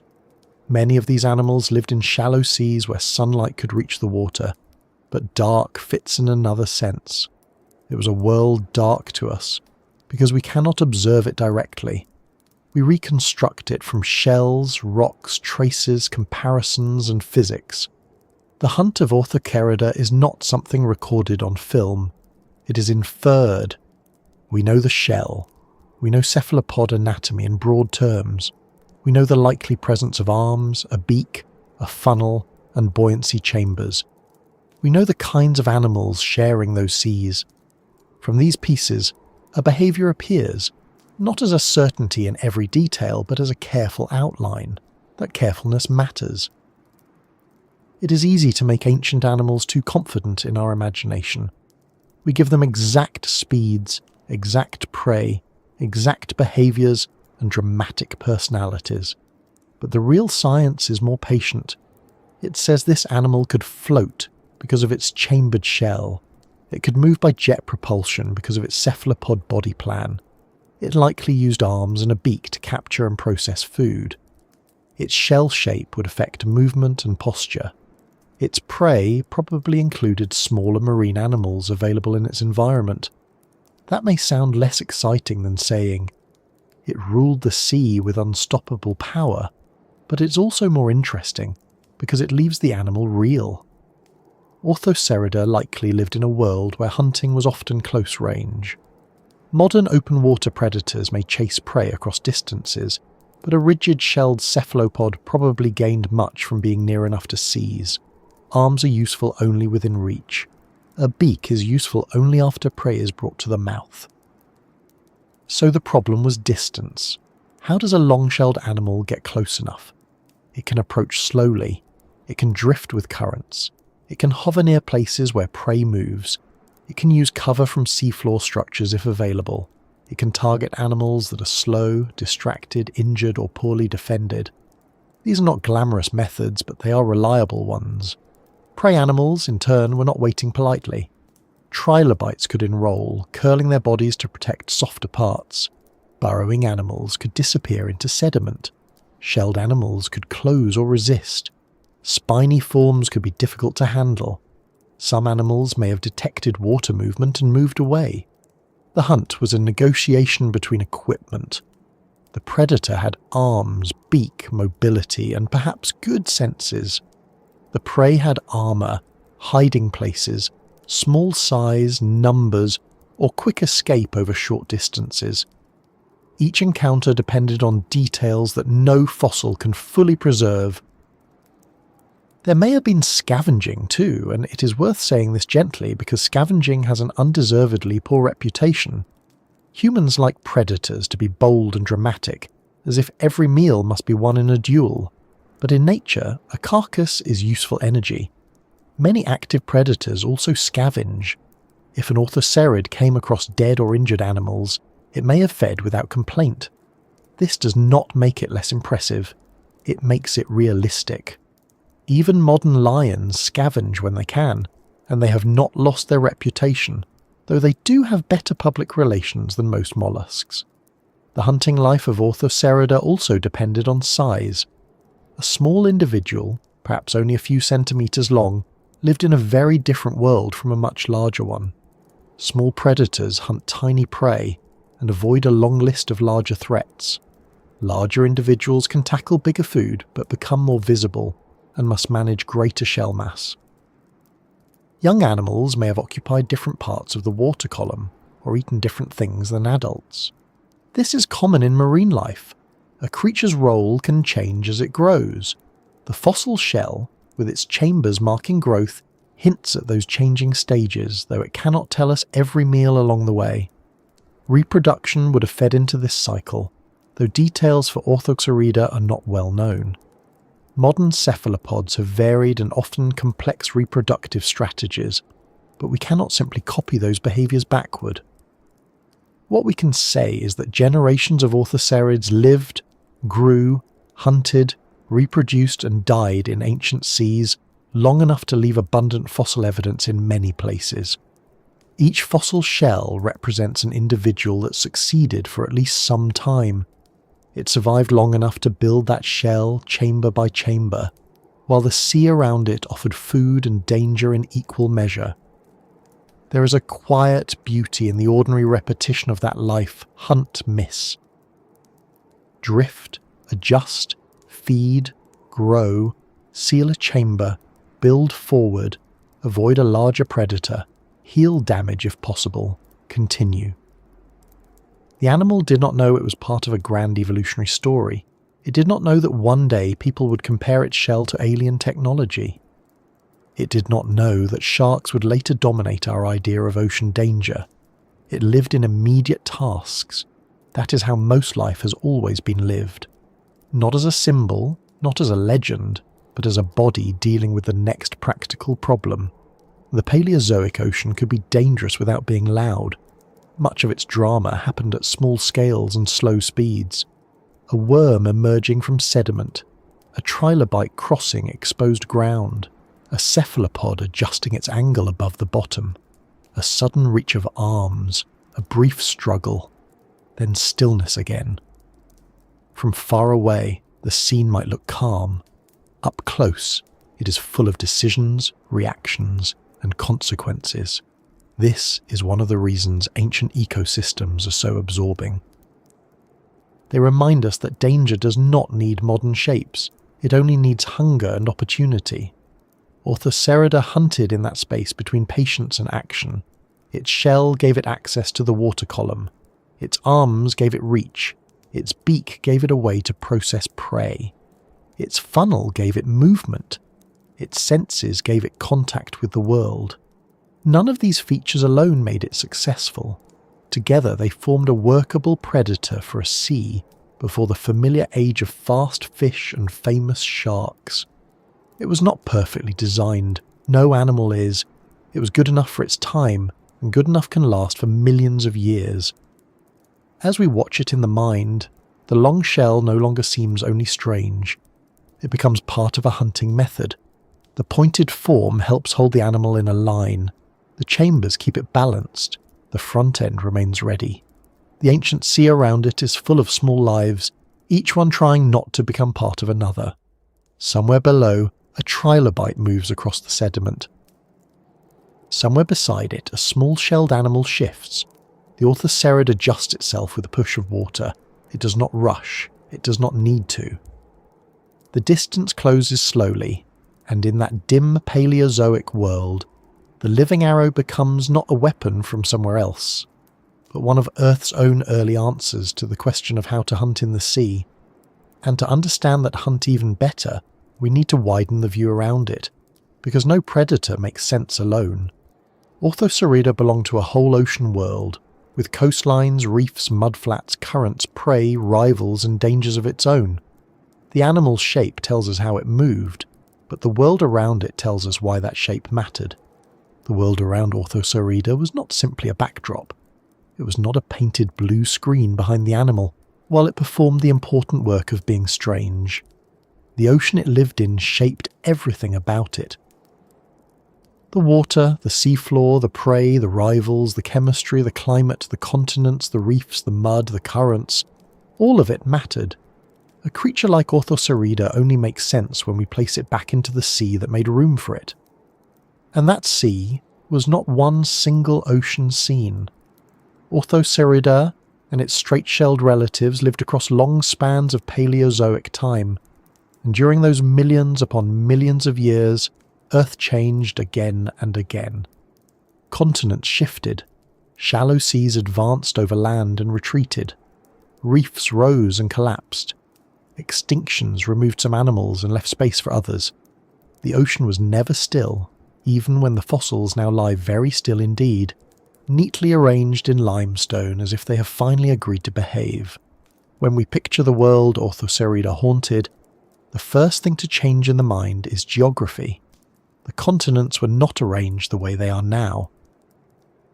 There was no familiar map with neat outlines of Europe, Africa, the Americas, Australia and Asia sitting in their current positions. Ancient land masses were scattered differently, moving slowly across the planet on tectonic plates. Some regions that are dry land today were once covered by warm, shallow seas. That is why marine fossils can appear in places that feel very far from the coast. A person can stand in the middle of a continent, pick up a piece of limestone, and find the remains of animals that once lived under salt water. It is a quiet reminder that Earth does not keep its rooms the same for very long, at least not by geological standards. The seas themselves were often broad, shallow, and rich with life. In some periods, warm inland seas spread across continental shelves, creating wide marine habitats where sunlight could reach the bottom and shelled animals could thrive. These were not always deep black abysses.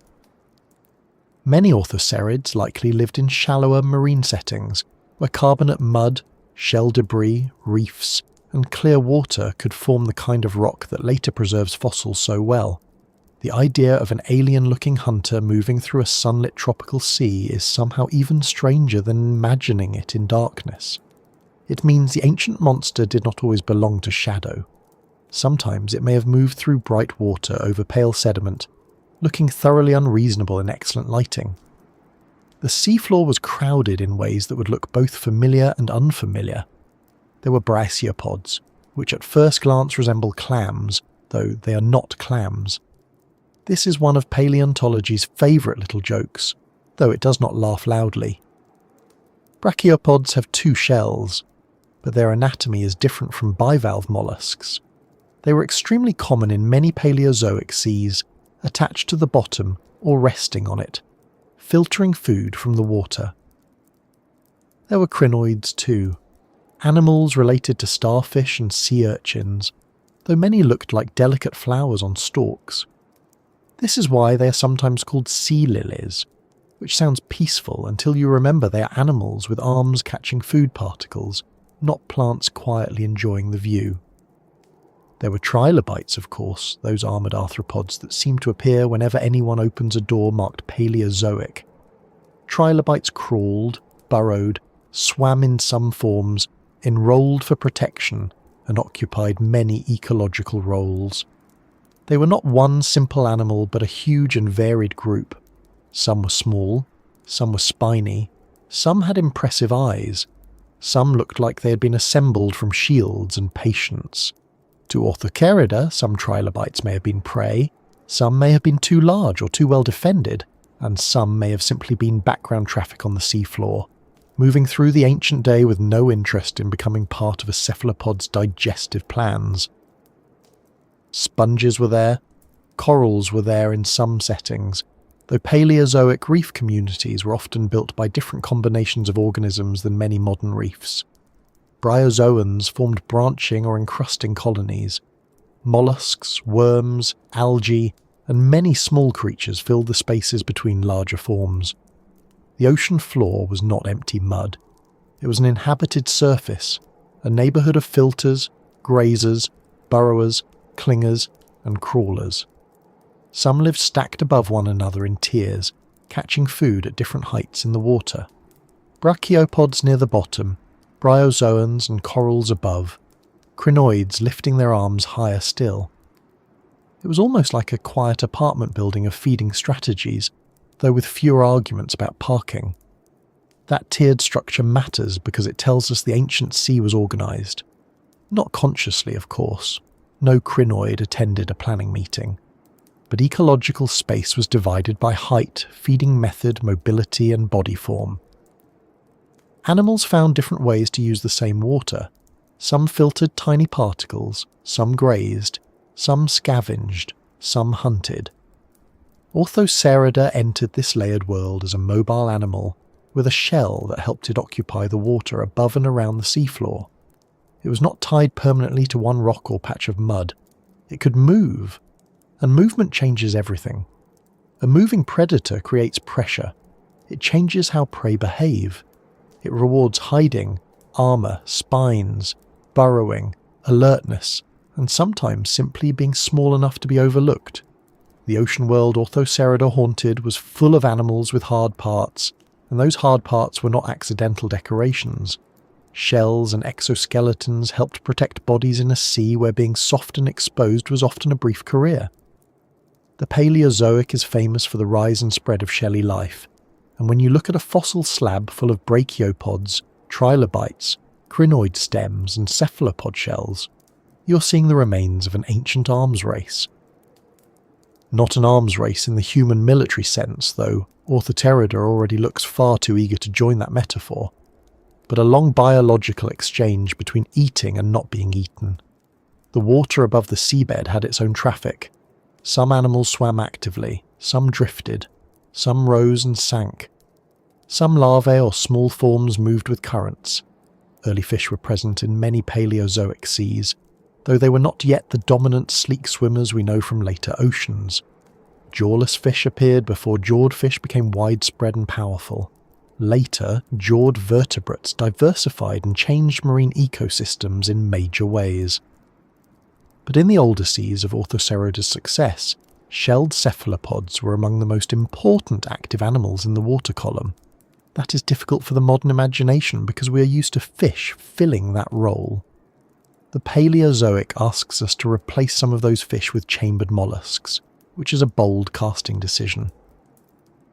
The reefs of that world could be very different from modern coral reefs.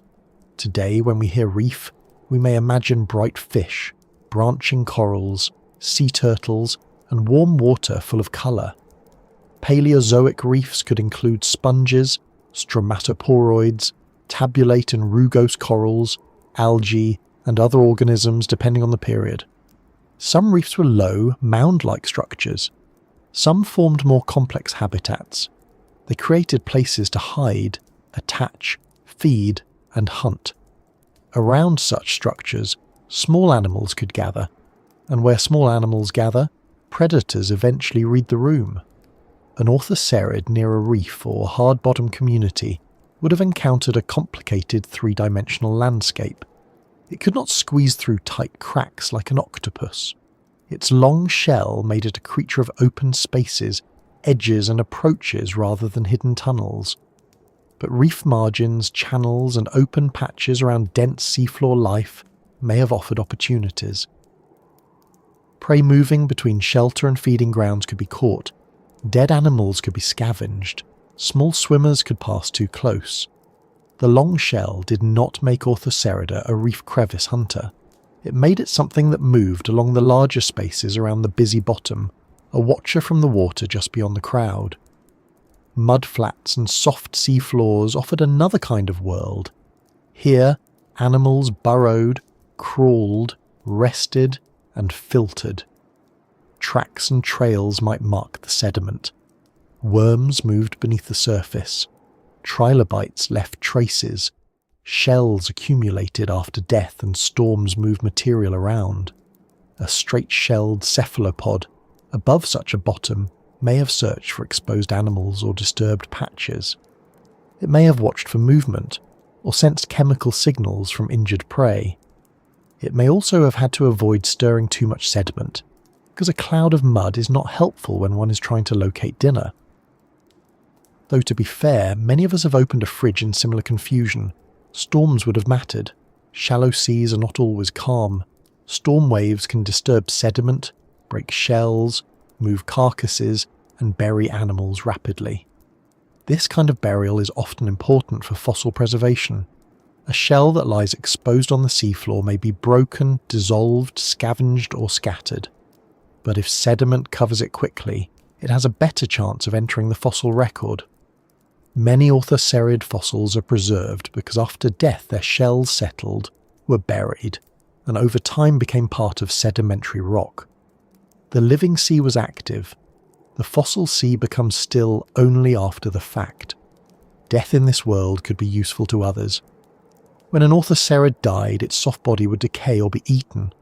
The shell might float for a time if chambers still held gas, or sink depending on damage and water filling. Other animals could use it, break it, colonize it, or bury near it. Empty shells can become habitats in marine settings. They can shelter small animals or serve as hard surfaces in soft environments. The fossil we see as one animal's remains may also have passed through a short afterlife as part of the seafloor community. Even death does not always mean an immediate exit from ecology. It can mean becoming furniture. The climate of the Paleozoic world also changed over time. Warm intervals, cooler intervals, glaciations, sea level shifts, and changes in ocean chemistry all affected marine life. In the Ordovician, marine biodiversity increased greatly, and shallow seas supported a wide range of shelled organisms. Later, the end Ordovician mass extinction caused major losses linked to climatic and sea level changes. Life recovered, diversified again, and changed through the Silurian and Devonian. Orthocerida and related cephalopods lived through a world of repeated disruption and recovery. Their fossils are not just remains of individuals, but markers in a long history of seas that expanded, contracted, warmed, cooled, and remade their communities. It is useful to slow down and imagine a single day in one of those seas, though the word day itself belongs to the rotating Earth, not to any human schedule. Sunlight enters shallow water at a low angle. The seafloor is pale in some places, darker in others where organic material and fine sediment collect. Brachiopods sit with shells slightly open, filtering. Crinoid arms spread into the current. Trilobites move in their particular careful way. Small creatures disturb the mud and vanish again. The water is not empty between the bottom and the surface. Tiny particles drift. Larvae and planktonic life move with currents. Small swimmers cross the open spaces. Then, above the bottom, an orthocerid passes, its shell held steady by chambers hidden inside. It is one animal among many, but its shape draws the eye because it seems to belong to a different design language. Nothing in that scene knows it is prehistoric. This is important. The brachiopod is not an old-fashioned clam-like creature. The trilobite is not a symbol of extinction. The orthocerid is not a fossil waiting to happen. Each is current, alive, and modern in its own moment. We call them ancient because we arrive late. To themselves, they are simply alive now. That thought can make deep time feel less like a stack of museum drawers and more like a chain of present moments, each one full of animals doing ordinary things with no idea they are becoming history. The ocean world Orthocerida haunted was also noisy in ways we cannot hear. Not necessarily noisy with sound, though water carries vibration well, but noisy with information, chemical traces, pressure changes, shadows, currents, touch, disturbance. A predator moving through such a world had to read it. Prey had to read it too. A trilobite might respond to shadow or contact. A small animal might stop moving when water shifted. A cephalopod might sense motion nearby. Every living thing was surrounded by signals, most of which would pass unnoticed by us if we stood there, which we could not, because we would require equipment, oxygen, and perhaps emotional support. The absence of modern animals gives the scene its alien feeling. There are no crabs in the familiar modern sense scuttling sideways in every direction with the confidence of tiny armoured accountants. There are no lobsters as we know them, no seahorses, no flowering seagrasses, no reef fish with colours that look like someone got overexcited in a paint shop. The Paleozoic sea had beauty, but not our usual beauty. It had branching colonies, shells, stalked animals, armoured bodies, and long-shelled cephalopods. It had forms that would seem strange at first, then slowly become normal if you spent enough time there. That is usually how nature works. The first glance says impossible. The second says unusual. The 100th says, of course, that belongs exactly where it is. Orthocerida haunted this world not like a ghost, but like a recurring presence. The long shells appear again and again in Paleozoic rocks, evidence of animals that were common enough, successful enough, and durable enough to leave traces across ancient marine deposits. Some fossil beds preserve many straight shells together, sometimes aligned by currents after death. A slab full of them can look like a bundle of ancient arrows. But that arrangement may be the work of water and sediment, not a snapshot of living animals swimming in formation, like disciplined underwater pencils. Fossils often preserve the aftermath, and the aftermath can be misleading if we treat it as a photograph of life. Currents could sort shells by size and shape. Storms could gather them. Sediment could bury them at angles. A fossil bed full of straight shells may tell us about the living community, but also about what happened after death. Paleontologists have to separate those stories carefully. Was this where the animals lived? Were the shells transported? Were they broken before burial?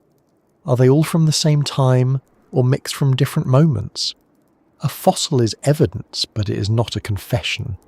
It must be questioned gently, like a sleepy witness from a very old case.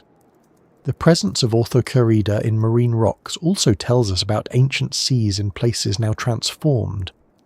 When these fossils are found in limestone or shale, they can indicate that the area was once underwater. This can feel wonderfully disorienting. A mountain quarry, a desert outcrop, or a road cut may contain the remains of marine animals. The land keeps memories of water inside it. Orthocerida, with its long straight shell, becomes a marker not just of one animal, but of a vanished environment.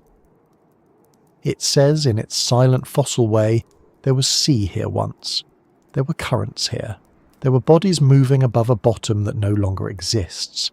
This is one reason the creature feels as if it haunts the ocean world. It also haunts the land that replaced that ocean. Its shell lies inside stone that may now be walked over by people, crossed by roads, cut into tiles, or placed in a museum drawer. The animal is gone, the water is gone, the seafloor is rock, and yet the shape remains. Haunting does not need a spirit. Sometimes it is enough for a form to persist after everything around it has changed. In life, Orthocerida shared the sea with rivals as well as prey. Other cephalopods occupied similar or different roles. Some had curved shells, some later had coiled shells. There were arthropod predators in some environments, including eurypterids in certain Paleozoic waters, though not always in the same settings as every orthocerid. Early fishes became more important through time. Competition would have varied depending on place and period. No single ancient sea contained every famous Paleozoic creature standing around like guests at a badly planned reunion. Ecosystems were specific. A Silurian reef community was not identical to an Ordovician shelf sea. A Devonian marine setting was different again. The world Orthocerida haunted was really many worlds, changing over a long history. That long history is part of its wonder. A modern animal might occupy an ecosystem for thousands or millions of years. Orthocerida and related straight-shelled cephalopods belonged to lineages that stretched across vast intervals. Their success was not a brief accident. The straight-shell design persisted, diversified, and adapted in various forms. It worked in enough settings to matter. The fact that it later became rare or disappeared does not mean it was poor design. It means the world changed, competitors changed, and other cephalopod strategies became more successful under different conditions. Evolution does not grade animals on whether they last forever. Nothing lasts forever. Not trilobites, not ammonites, not giant marine reptiles, not one day perhaps our own favourite arrangements of the ocean. For now though, let the ancient sea remain around us. Warm shallow water, a seafloor busy with filter feeders and crawlers, shells growing, stalks waving, mud shifting, small lives hiding in plain sight. Above them, a long straight cephalopod moves with its soft body forward and its chambered shell behind. It is not alone, it is not unnatural, it is part of a whole working world, as ordinary there as a gull is above a harbour now. The strangeness belongs to our distance from it, and as we move through that distance, Orthocerida becomes more than a fossil shaped like a weapon. It becomes a resident of vanished seas, shaped by communities that have no exact modern copy. Its shell was useful because the water around it allowed that use. Its hunting mattered because prey and rivals filled the same space. Its fossilization happened because sediment, chemistry and time made preservation possible. The ocean world did not merely contain the animal, it made the animal's way of life possible, and then, much later, it made the animal's memory possible too. Soon enough, the living creature will vanish from our view again, as all ancient animals eventually do. The soft body will go first. The arms, eyes, muscles, gills and skin will disappear into decay, scavenging and the chemistry of the sea floor. The shell will remain a little longer, then sink into sediment, then mineral and pressure and time will begin their slow work. But before it becomes the polished fossil that modern hands recognise, it is worth holding this last living image clearly. Orthocerida was not floating through empty darkness. It moved through a crowded, changing, breathing sea full of animals that belonged to their own present. And when that sea finally took the creature back, it did not erase it completely. It kept the straight shell, chamber by chamber, and began the long process of turning an ancient animal into stone. The living animal's story did not end in a clean dramatic moment. There was no final battle beneath the waves, no last heroic turn through the dim water, no ancient narrator saying, "And so the spear of the sea passed into legend," while a trilobite looked on respectfully. Most likely for anyone orthocerid, the ending was much simpler. The animal died. Perhaps it was old. Perhaps it was injured. Perhaps it was eaten. Perhaps it failed to eat often enough.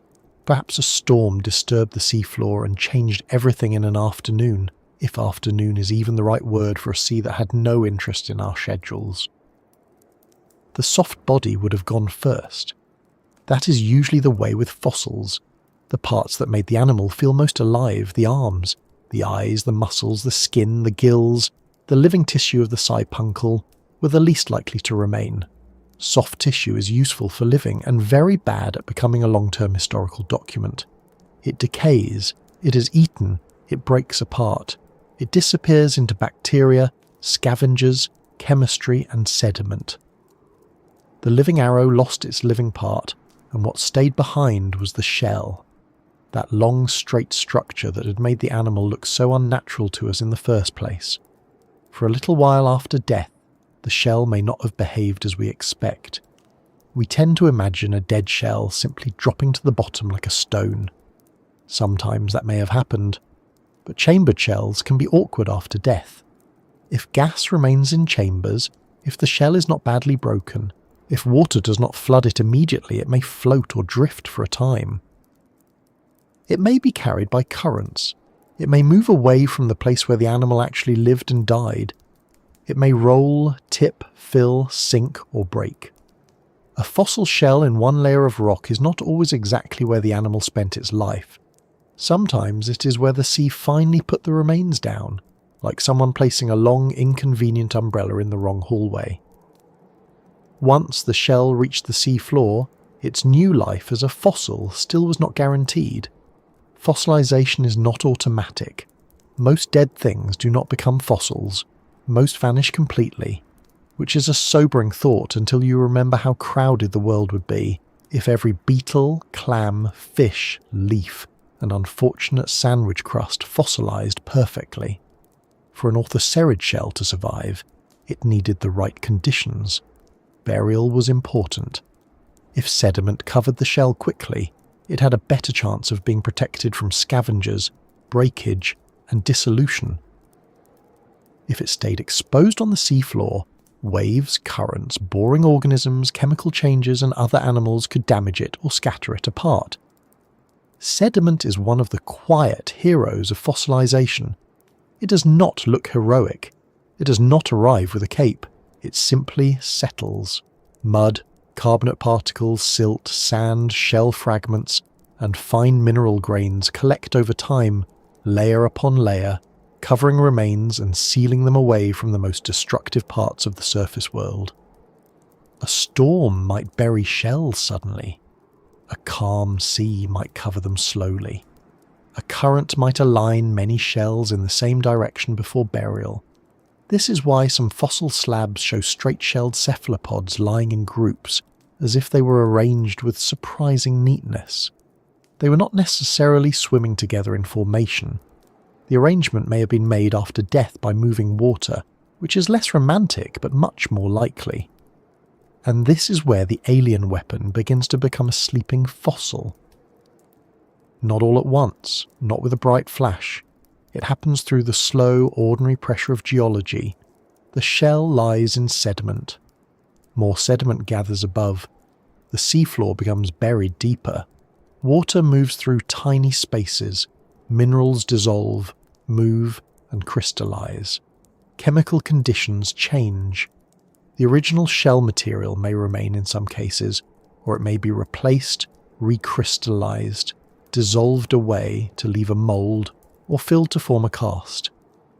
The fossil we hold millions of years later may not be the original shell in the simple sense. It may be a mineral version, a stone memory of the shape, a record made by replacement and filling. This is one of those details that makes fossils more wonderful, not less.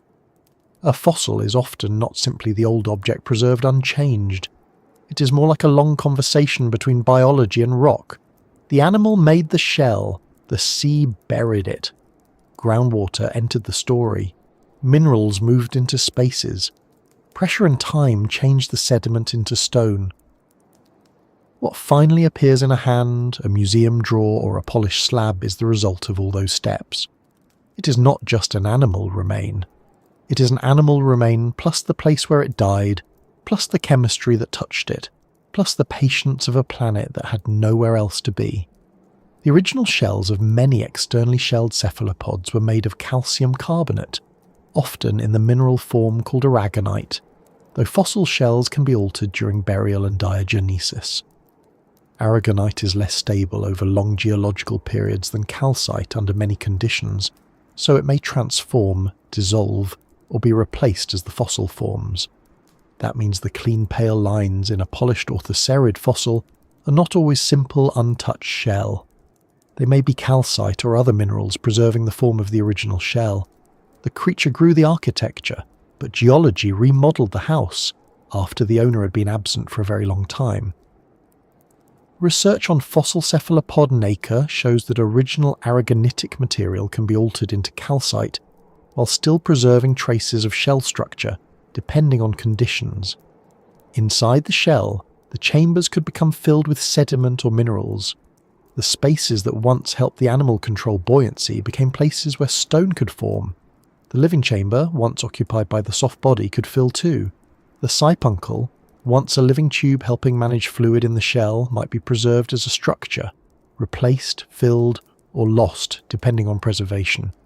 In a cut fossil, those internal features may appear as lines, circles, tubes, or patterns. What was once part of an animal's daily balance becomes a visible design in stone. This is why polished orthocerid fossils can look so deliberate, so clean, so almost manufactured. The fossil has stripped away the messy softness and left behind geometry. But geometry can be misleading. When we see a polished slab, we are looking at a cross-section or surface chosen by human hands. Someone cut the rock. Someone ground it smooth. Someone polished it until the fossil stood out in cream, white, brown, or grey against darker stone. The finished object may be beautiful, but it is also edited. It is not the whole animal and not the whole rock. It is a prepared view, a fossil made more visible by craft. There is nothing wrong with that. Preparation helps us see. But it is worth remembering that the ancient shell did not live polished. It did not gleam under shop lights. It was not waiting to become a paperweight beside somebody's laptop. The fossil trade has made these straight-shelled cephalopods especially recognizable. Many people first meet them not in scientific papers, but as dark stone plates filled with pale cone shapes, often sold under the name Orthoceras. That name is familiar, but it is often used loosely in shops and online for many straight-shelled nautiloid fossils. Strictly speaking, the genus Orthoceras has a narrower scientific meaning and is restricted to certain middle-order Vician limestones of the Baltic region and nearby areas, while many popular Moroccan Orthoceras fossils belong to other orthocerid or orthocone nautiloids. The label is convenient, but the real taxonomy is more careful and less tidy, as taxonomy often is. It is the science of naming life, which means it spends much of its time politely correcting labels. This loose naming does not make the fossils fake. It only means the common name on the market may be broader than the scientific name. The animals were real. The straight shells were real. The black limestone slabs full of them are real. But the exact identity may be more specific than Orthoceras, and sometimes more complicated than a shop tag can hold. It is a bit like calling every long-necked dinosaur a brontosaurus at a children's party. Everyone knows the general idea, but somewhere nearby, a paleontologist quietly loses a small amount of sleep. Many of the famous polished slabs come from Morocco, where Paleozoic rocks preserve abundant straight-shelled cephalopods. Some Moroccan fossil limestones contain numerous orthocerid shells, and commercial preparation has made them widely available as decorative fossils, tabletops, bookends, and small polished pieces. These fossils are often dark with pale shell sections, giving them that dramatic alien weapon look that catches the eye instantly. In some cases, the fossils may be from Silurian rocks, roughly hundreds of millions of years old, though exact ages and identifications vary by locality and layer. There is something strange about seeing many of them together. One fossil shell already looks like a spear. A slab full of them looks like an armory for a civilization made entirely of extinct mollusks.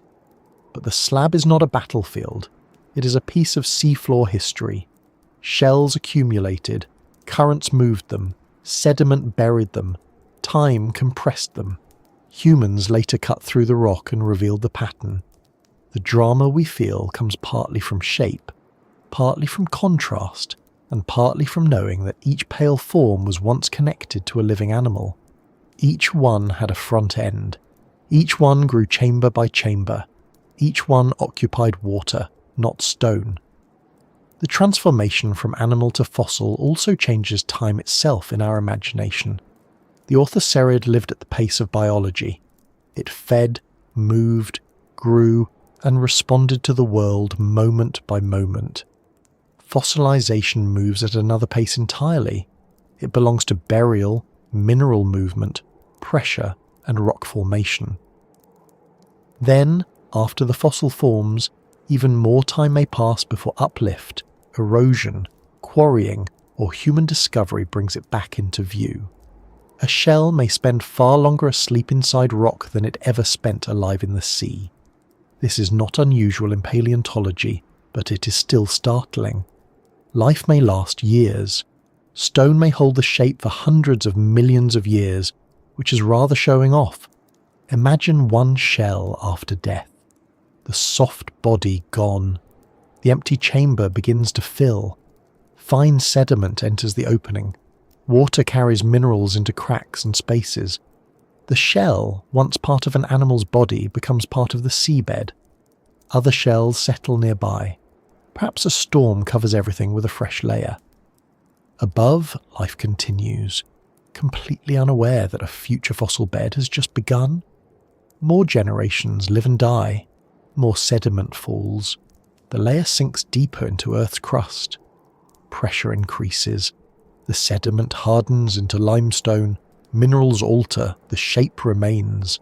There is no hurry. That is one of the most soothing and difficult things about geology. It does not work on the scale of inboxes, deadlines, or being 5 minutes late because one shoe mysteriously migrated under the bed.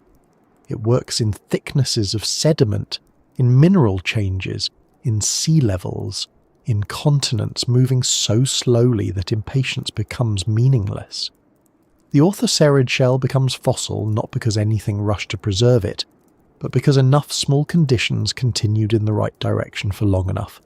Burial, chemistry, pressure, time, a very patient recipe, and not one you would want to wait beside with a kitchen timer.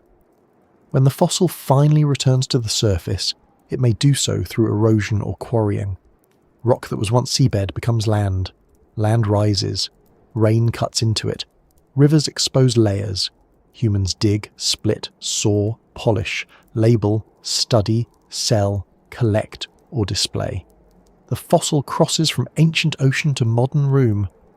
That journey is almost absurd when put plainly. A cephalopod shell grows in a Paleozoic sea. It becomes sediment. The sediment becomes stone. The stone becomes part of a landscape. The landscape becomes a quarry. The quarry becomes a shop shelf. And then someone brings the fossil home and places it next to a houseplant, where it silently outages everything in the building by an amount that is frankly rude. The polished fossil is beautiful, but it is also quiet. It no longer hunts. It no longer floats. The chambers no longer adjust buoyancy. The siphuncle no longer carries living tissue. The arms are gone. The beak is gone. The animal's sensing world is gone. All that remains is the architecture, preserved and altered. This is why sleeping fossil feels right. It is not alive, of course. It is not sleeping in the biological sense. But it rests in a way that keeps the shape of life without the motion. It is still, but not empty. It carries information. It carries form. It carries evidence of an ocean world that vanished so completely that only the rocks remember it clearly. And the stillness changes the emotional effect. Alive, Orthocerida may have been dangerous to smaller animals. As a fossil, it becomes calming. The same pointed shell that looked like a weapon now lies flat and harmless. The predator has become pattern. The hunter has become history. The alien shape has become something we can hold in a hand, trace with a finger, and use to think about time. There is a kindness in that change. Not kindness from nature exactly, because nature was not being thoughtful, but kindness in the way our minds receive it. A frightening shape becomes a quiet teacher. There is also a loss in that quiet. Fossils preserve and erase at the same time. They give us the shell but take away the colour, movement, behaviour and soft anatomy. They show us growth, but not the exact life. They mark presence but not experience. We can know that an orthocerid had a chambered shell and a cephalopod body. We can infer buoyancy, feeding and movement. But we cannot know its every gesture. We cannot watch its arms move in real water.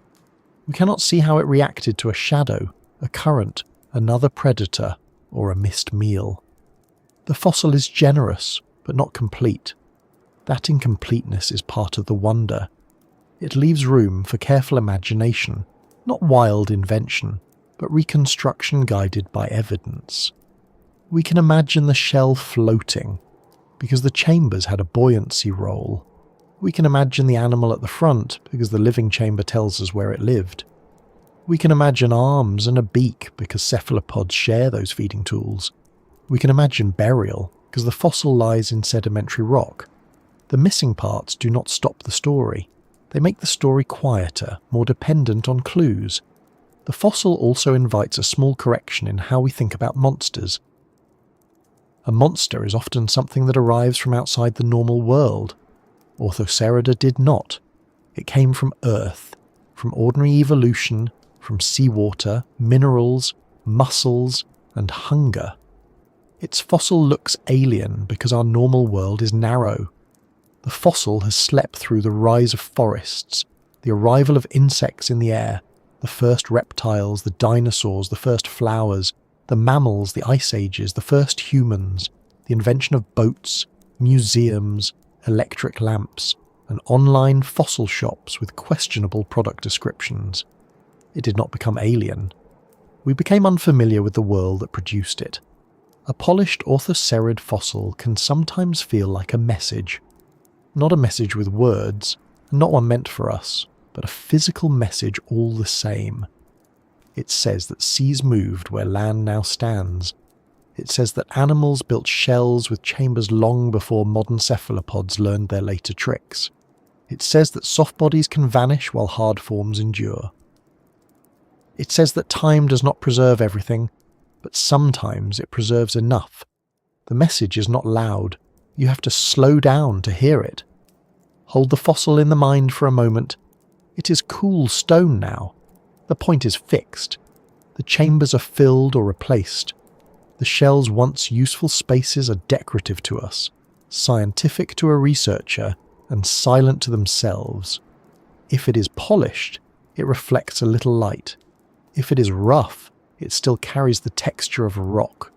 Either way, it is no longer in water. It is no longer part of a food web. It is no longer one of the moving dangers of an ancient sea, but it has not fully disappeared. That is the strange bargain of fossilization. Almost everything is lost, and yet something remains that can cross unimaginable time. From alien weapon to sleeping fossil, the change is not a fall from power. It is a change of role. In life, the shell helped an animal survive. In death, it helped the animal be remembered. In stone, it helps us understand a world before sharks ruled our imagination, before fish filled the seas in familiar ways, before the ocean had the faces we expect.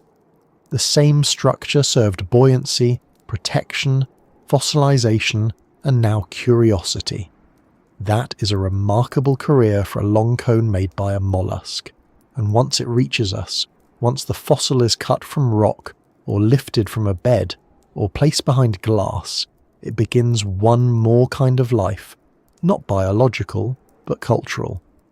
It becomes an object people react to. Some see a spear, some see a fossil, some see decoration, some see a creature, some see proof of deep time, some simply see something wonderfully strange and ask what on earth it was. That question is where science often begins, not with certainty, not with a textbook, just with the feeling that this thing looks impossible, and yet here it is. So the sleeping fossil does not sleep uselessly. It waits in stone, and when someone notices it, the old sea opens a little, not fully. Never fully, but enough for us to glimpse the animal again, enough to see the living chamber at the front, the chambers behind, the straight shell stretching backward, the ancient water around it, enough to understand that this was not a weapon dropped from the stars, but a body grown in Earth's own seas. And the more we understand that, the more uncanny it becomes, because the real history is stranger than the first impression. The fossil no longer looks alien because it is impossible. It looks alien because Earth itself was once so different that its ordinary animals can seem designed for another planet. That is the strange part about Orthocerida. The more we understand it, the less it becomes a monster, and yet it does not become ordinary. Knowledge softens the fear, but it does not remove the feeling that this creature belongs slightly outside the familiar room of life. We can explain the shell. We can explain the chambers. We can explain the suspuncle, the living chamber, the arms, the beak, and the ancient sea around it. We can place it carefully on the cephalopod family tree and remind ourselves that it was a mollusk, not a machine. Still, the first glance remains powerful. A long, straight fossil lying in dark stone looks like a tool. It looks pointed with intention. It looks too clean, too directional, too much like something made for a purpose we should probably not test indoors. Part of that uncanniness comes from shape. Human beings are very quick at reading shapes. We see points, and we think of danger. Teeth, thorns, knives, arrows, spears, needles, claws, and the corner of a table waiting quietly for your shin in the dark. A pointed form tells the body to pay attention before the mind has finished its explanation. Orthocerida has that pointed form, even when the animal itself has been gone for hundreds of millions of years. The fossil does not move, it does not threaten. It cannot do anything except sit in stone and be older than good manners, but the shape still speaks in the old language of sharp things. The shell also looks symmetrical and repeated in a way that feels artificial. Living things are often patterned, of course. Fern levers repeat, pine cones spiral, shells coil, bones mirror each other.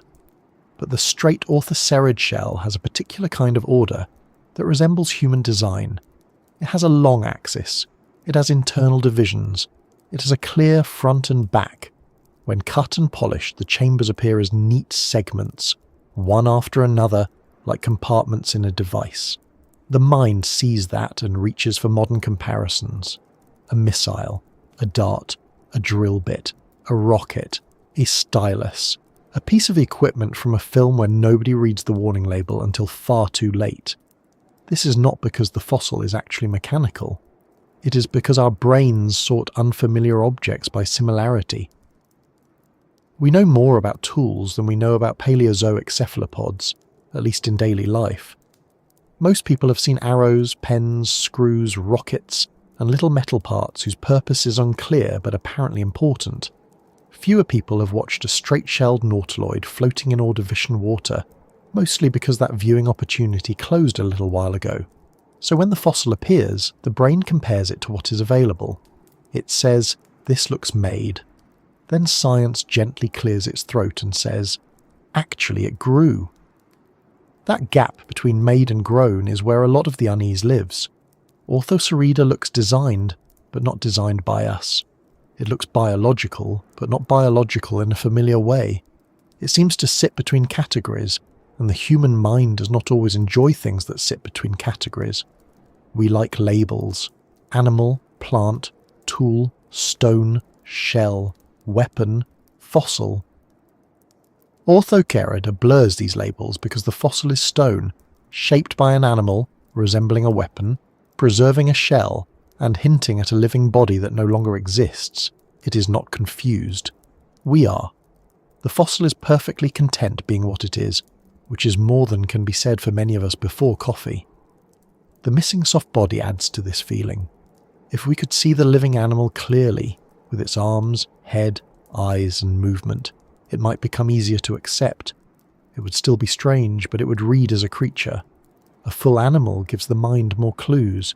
It has behaviour, it has softness, it has a body that responds, but the fossil leaves us mainly with the shell, the hard-pointed part.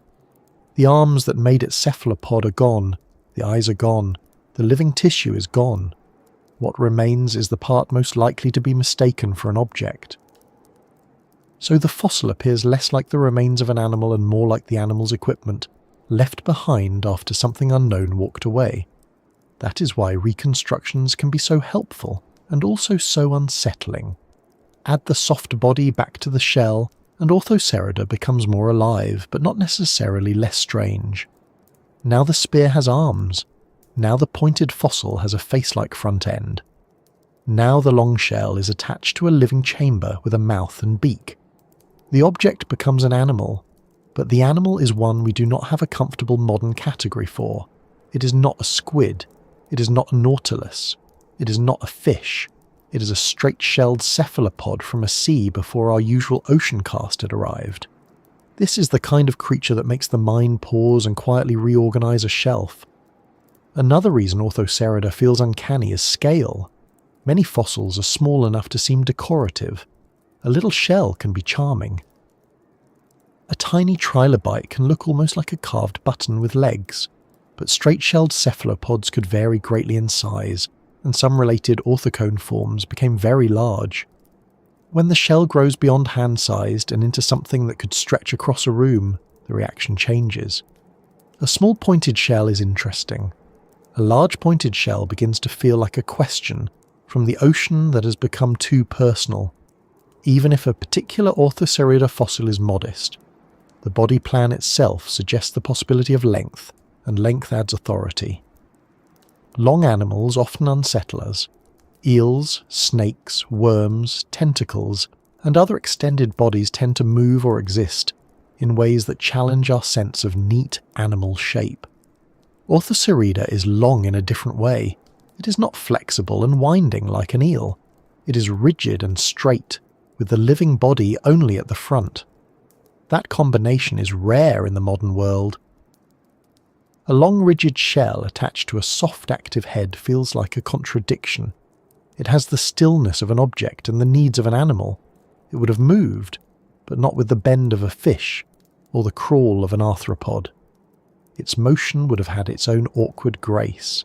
An unfamiliar movement is one of the easiest ways for an animal to feel alien. The time distance matters too. Orthocerida comes from a world so old that normal imagination begins to lose its grip. Hundreds of millions of years is not just a long time, it is too long to feel directly.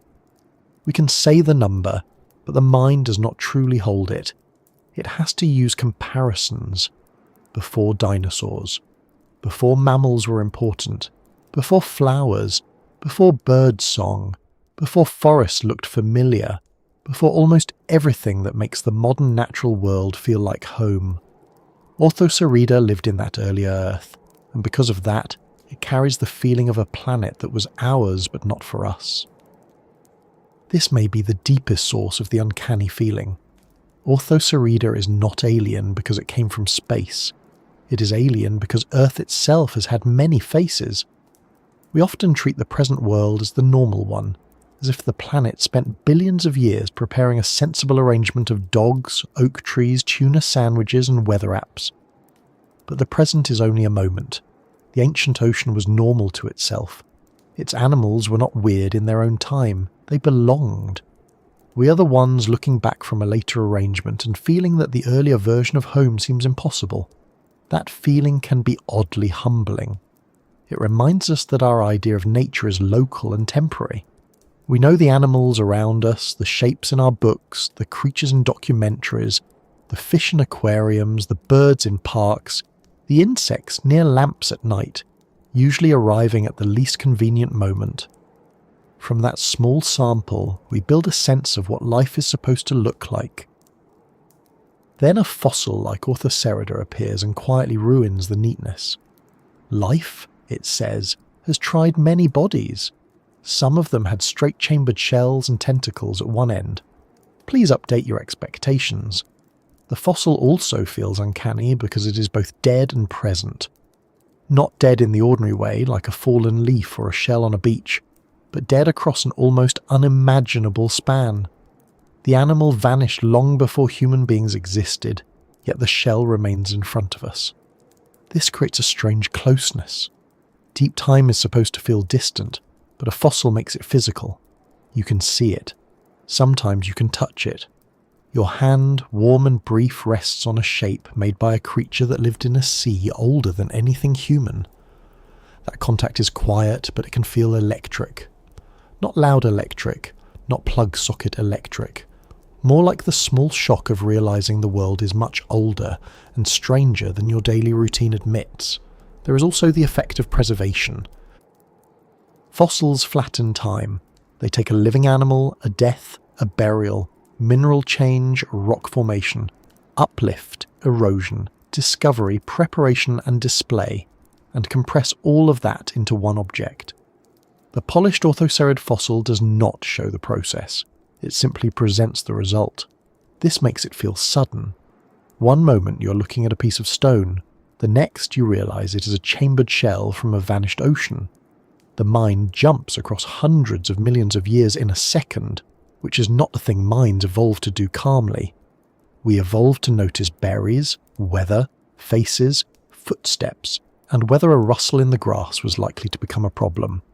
We did not evolve for Ordovician limestone at bedtime. Another reason the creature stays strange is that cephalopods themselves are already unusual, even now. Modern octopuses and squid are not ordinary animals by mammal standards. They have arms lined with suckers. They move by jet propulsion. They can change colour. They have beaks. They solve problems. Their nervous systems are arranged in ways very different from ours. Even living cephalopods feel a little like minds from another branch of possibility. Orthocerida adds a large external shell and deep time to that already unusual foundation. It is a cephalopod made even less familiar by history. If an octopus is strange because it is alive differently from us, Orthocerida is strange because it was alive differently in a world that no longer exists. The alien weapon comparison works because it joins several reactions at once.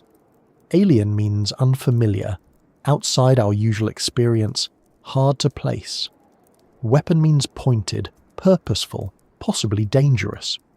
Orthocerida's shell triggers both impressions. It looks foreign to the modern sea and it looks aimed. But the comparison also fails in a useful way. A weapon is made for harm. Orthocerida was not. It was made by growth for survival. Its shell did not exist to threaten us, and certainly not to threaten anything with a nervous system capable of filing tax forms. It existed to solve the animal's problems in its own environment. The fossil only becomes a weapon in our imagination because shape and distance have changed its meaning. There is a gentle lesson there about how we interpret ancient life. The first impression is emotional, the second is scientific. Both matter, but they do different jobs. The emotional reaction pulls us closer. It makes us look. It makes us ask what this thing was. The scientific explanation keeps us honest. It prevents the wonder from turning into nonsense. Orthocerida is uncanny, but not mysterious in a supernatural sense. It is explainable, and the explanation makes it more impressive. A made-up monster can be as strange as anyone wants. A real extinct animal has to obey biology, physics, chemistry, and the limits of its ecosystem. The fact that Orthocerida still looks so strange while staying within those rules is what makes it worth thinking about. The fossil's dark stone setting often increases the effect. Many polished specimens show pale shells against black or charcoal-coloured limestone. The contrast is clean and dramatic. The shell sections stand out like markings on a panel.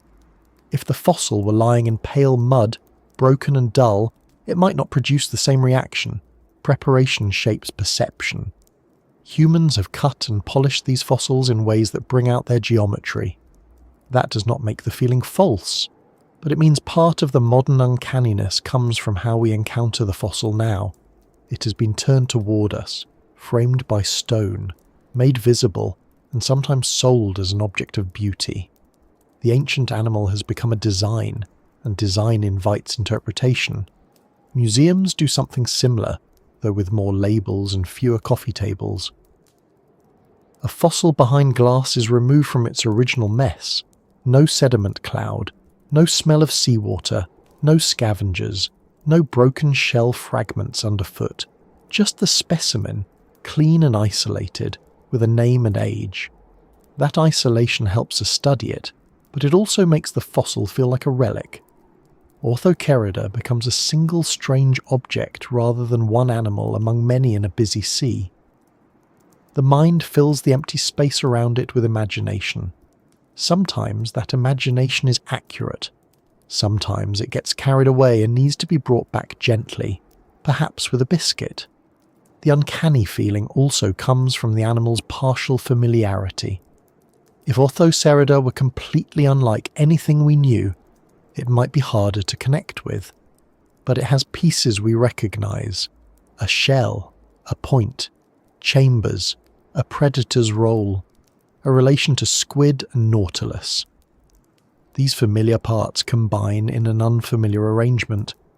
That is often more unsettling than total strangeness. A creature that is entirely unknown can be placed in a mental box labelled unknown creature. A creature made of known parts in the wrong arrangement lingers. It says, "You almost understand me." Almost is a very powerful word in the imagination. And then there is the simple fact that the ocean itself already feels slightly alien. Even the modern ocean, with all our science, maps, satellites, submersibles and documentaries, remains difficult for us. We are land animals. We visit the sea at the surface, usually with towels, sunscreen, and a strong preference for being able to breathe. Underwater life operates in pressure, buoyancy, currents, and chemical signals that are not our native language. Add deep time to that underwater unfamiliarity, and Orthocerida becomes doubly distant. It is an ocean creature and an ancient one. A stranger from the water and a stranger from time. Yet the longer we sit with it, the less hostile the feeling becomes. The uncanny can become calm. The fossil's pointed shape still looks odd, but it no longer looks like a threat. Its age still stretches the mind, but it also settles it. The creature is gone. Its world is gone. The shell is quiet. The questions remain, but they are not urgent. That is one reason extinct animals work so well for sleepy science. They are fascinating without demanding action. There is no need to run from Orthocerida now, no need to swim away, no need to check behind the curtains, unless you have a very unusual house. We can simply look, learn, and let the strange shape become part of a larger story. Orthocerida still feels uncanny, because it reveals something true about life.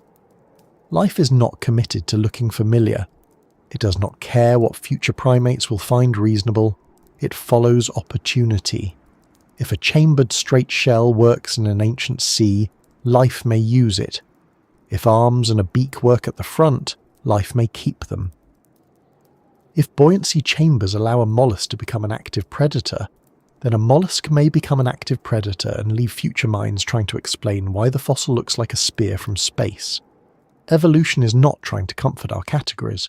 It is trying, without intention, to continue. And maybe that is what makes the creature so memorable. It is not simply strange.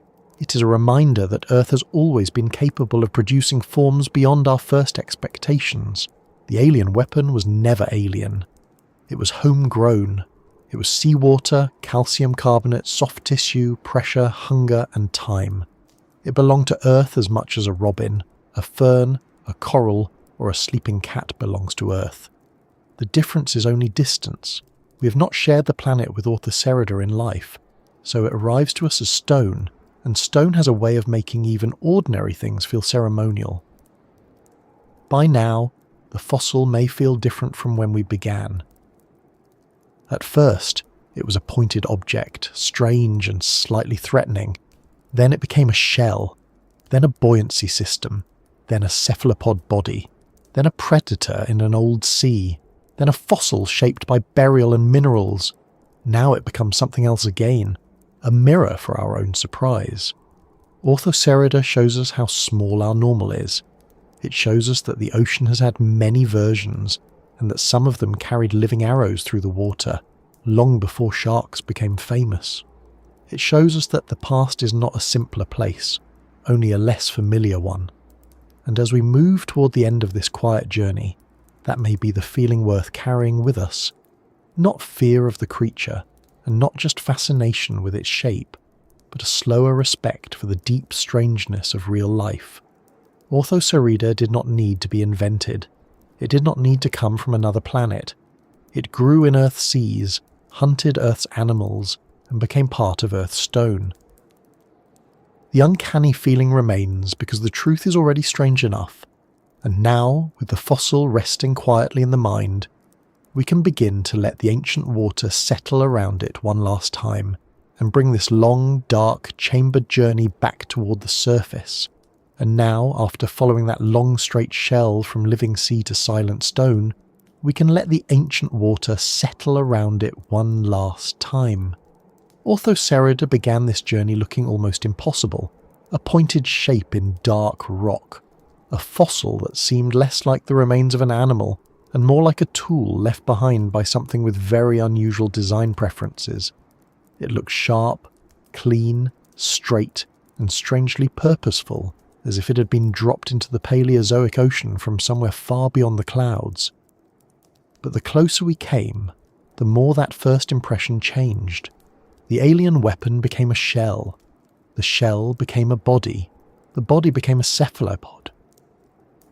The cephalopod became a hunter, a swimmer, a drifting presence in a warm ancient sea filled with trilobites, brachiopods, crinoids, corals, sponges, mud, currents, and all the small daily problems of being alive underwater. That is often what happens when we look carefully at old life. The monster softens into an animal. The strange shape becomes a solution. The fossil stops being only a curiosity and becomes evidence of a world that once worked perfectly well without us. Orthocerida did not exist to look frightening in a museum case. It did not grow its shell so that, hundreds of millions of years later, someone could hold it up under a lamp and say quite fairly, "Well, that is unsettling." It grew that shell because the shell helped it live. It gave buoyancy, it gave protection, it gave structure. It allowed a soft-bodied mollusk to move through the water with its chambers behind it, and its arms reaching ahead, and perhaps that is why the creature stays with us. It sits in that rare place between explanation and wonder. We can explain many of its parts. The living chamber was at the front. The older chambers stretched behind. The sipuncle ran through the shell and helped control buoyancy. The animal had soft parts, arms, a mouth, a beak, and a way to push water for movement.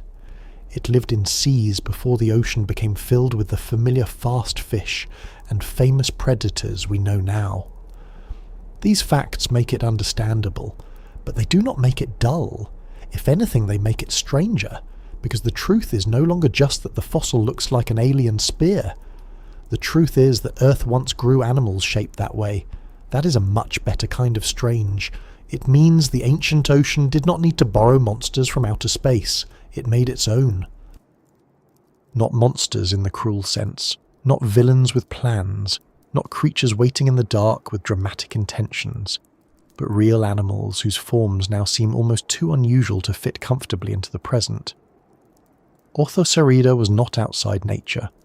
It was nature, working with shell, tissue, water, pressure, hunger, and time. It was one of Earth's own experiments, and for a long while that experiment worked. Picture it once more, calmly. Not as a fossil now, but as an animal. The sea is shallow enough for sunlight to enter. The bottom below is uneven, with patches of mud, shell, and reef.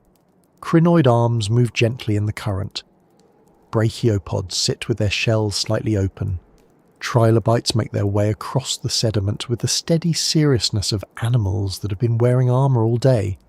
Small creatures hide in cracks, burrow under soft ground, or drift where the water takes them. Then a long shape passes overhead, Its shell is straight and tapered. Its body is at the front. Its arms test the water. It does not rush. It shifts position with a push of water, steadies itself, and moves through a world where every animal is either looking for food, trying not to become food, or both, which is a busy lifestyle even without calendars.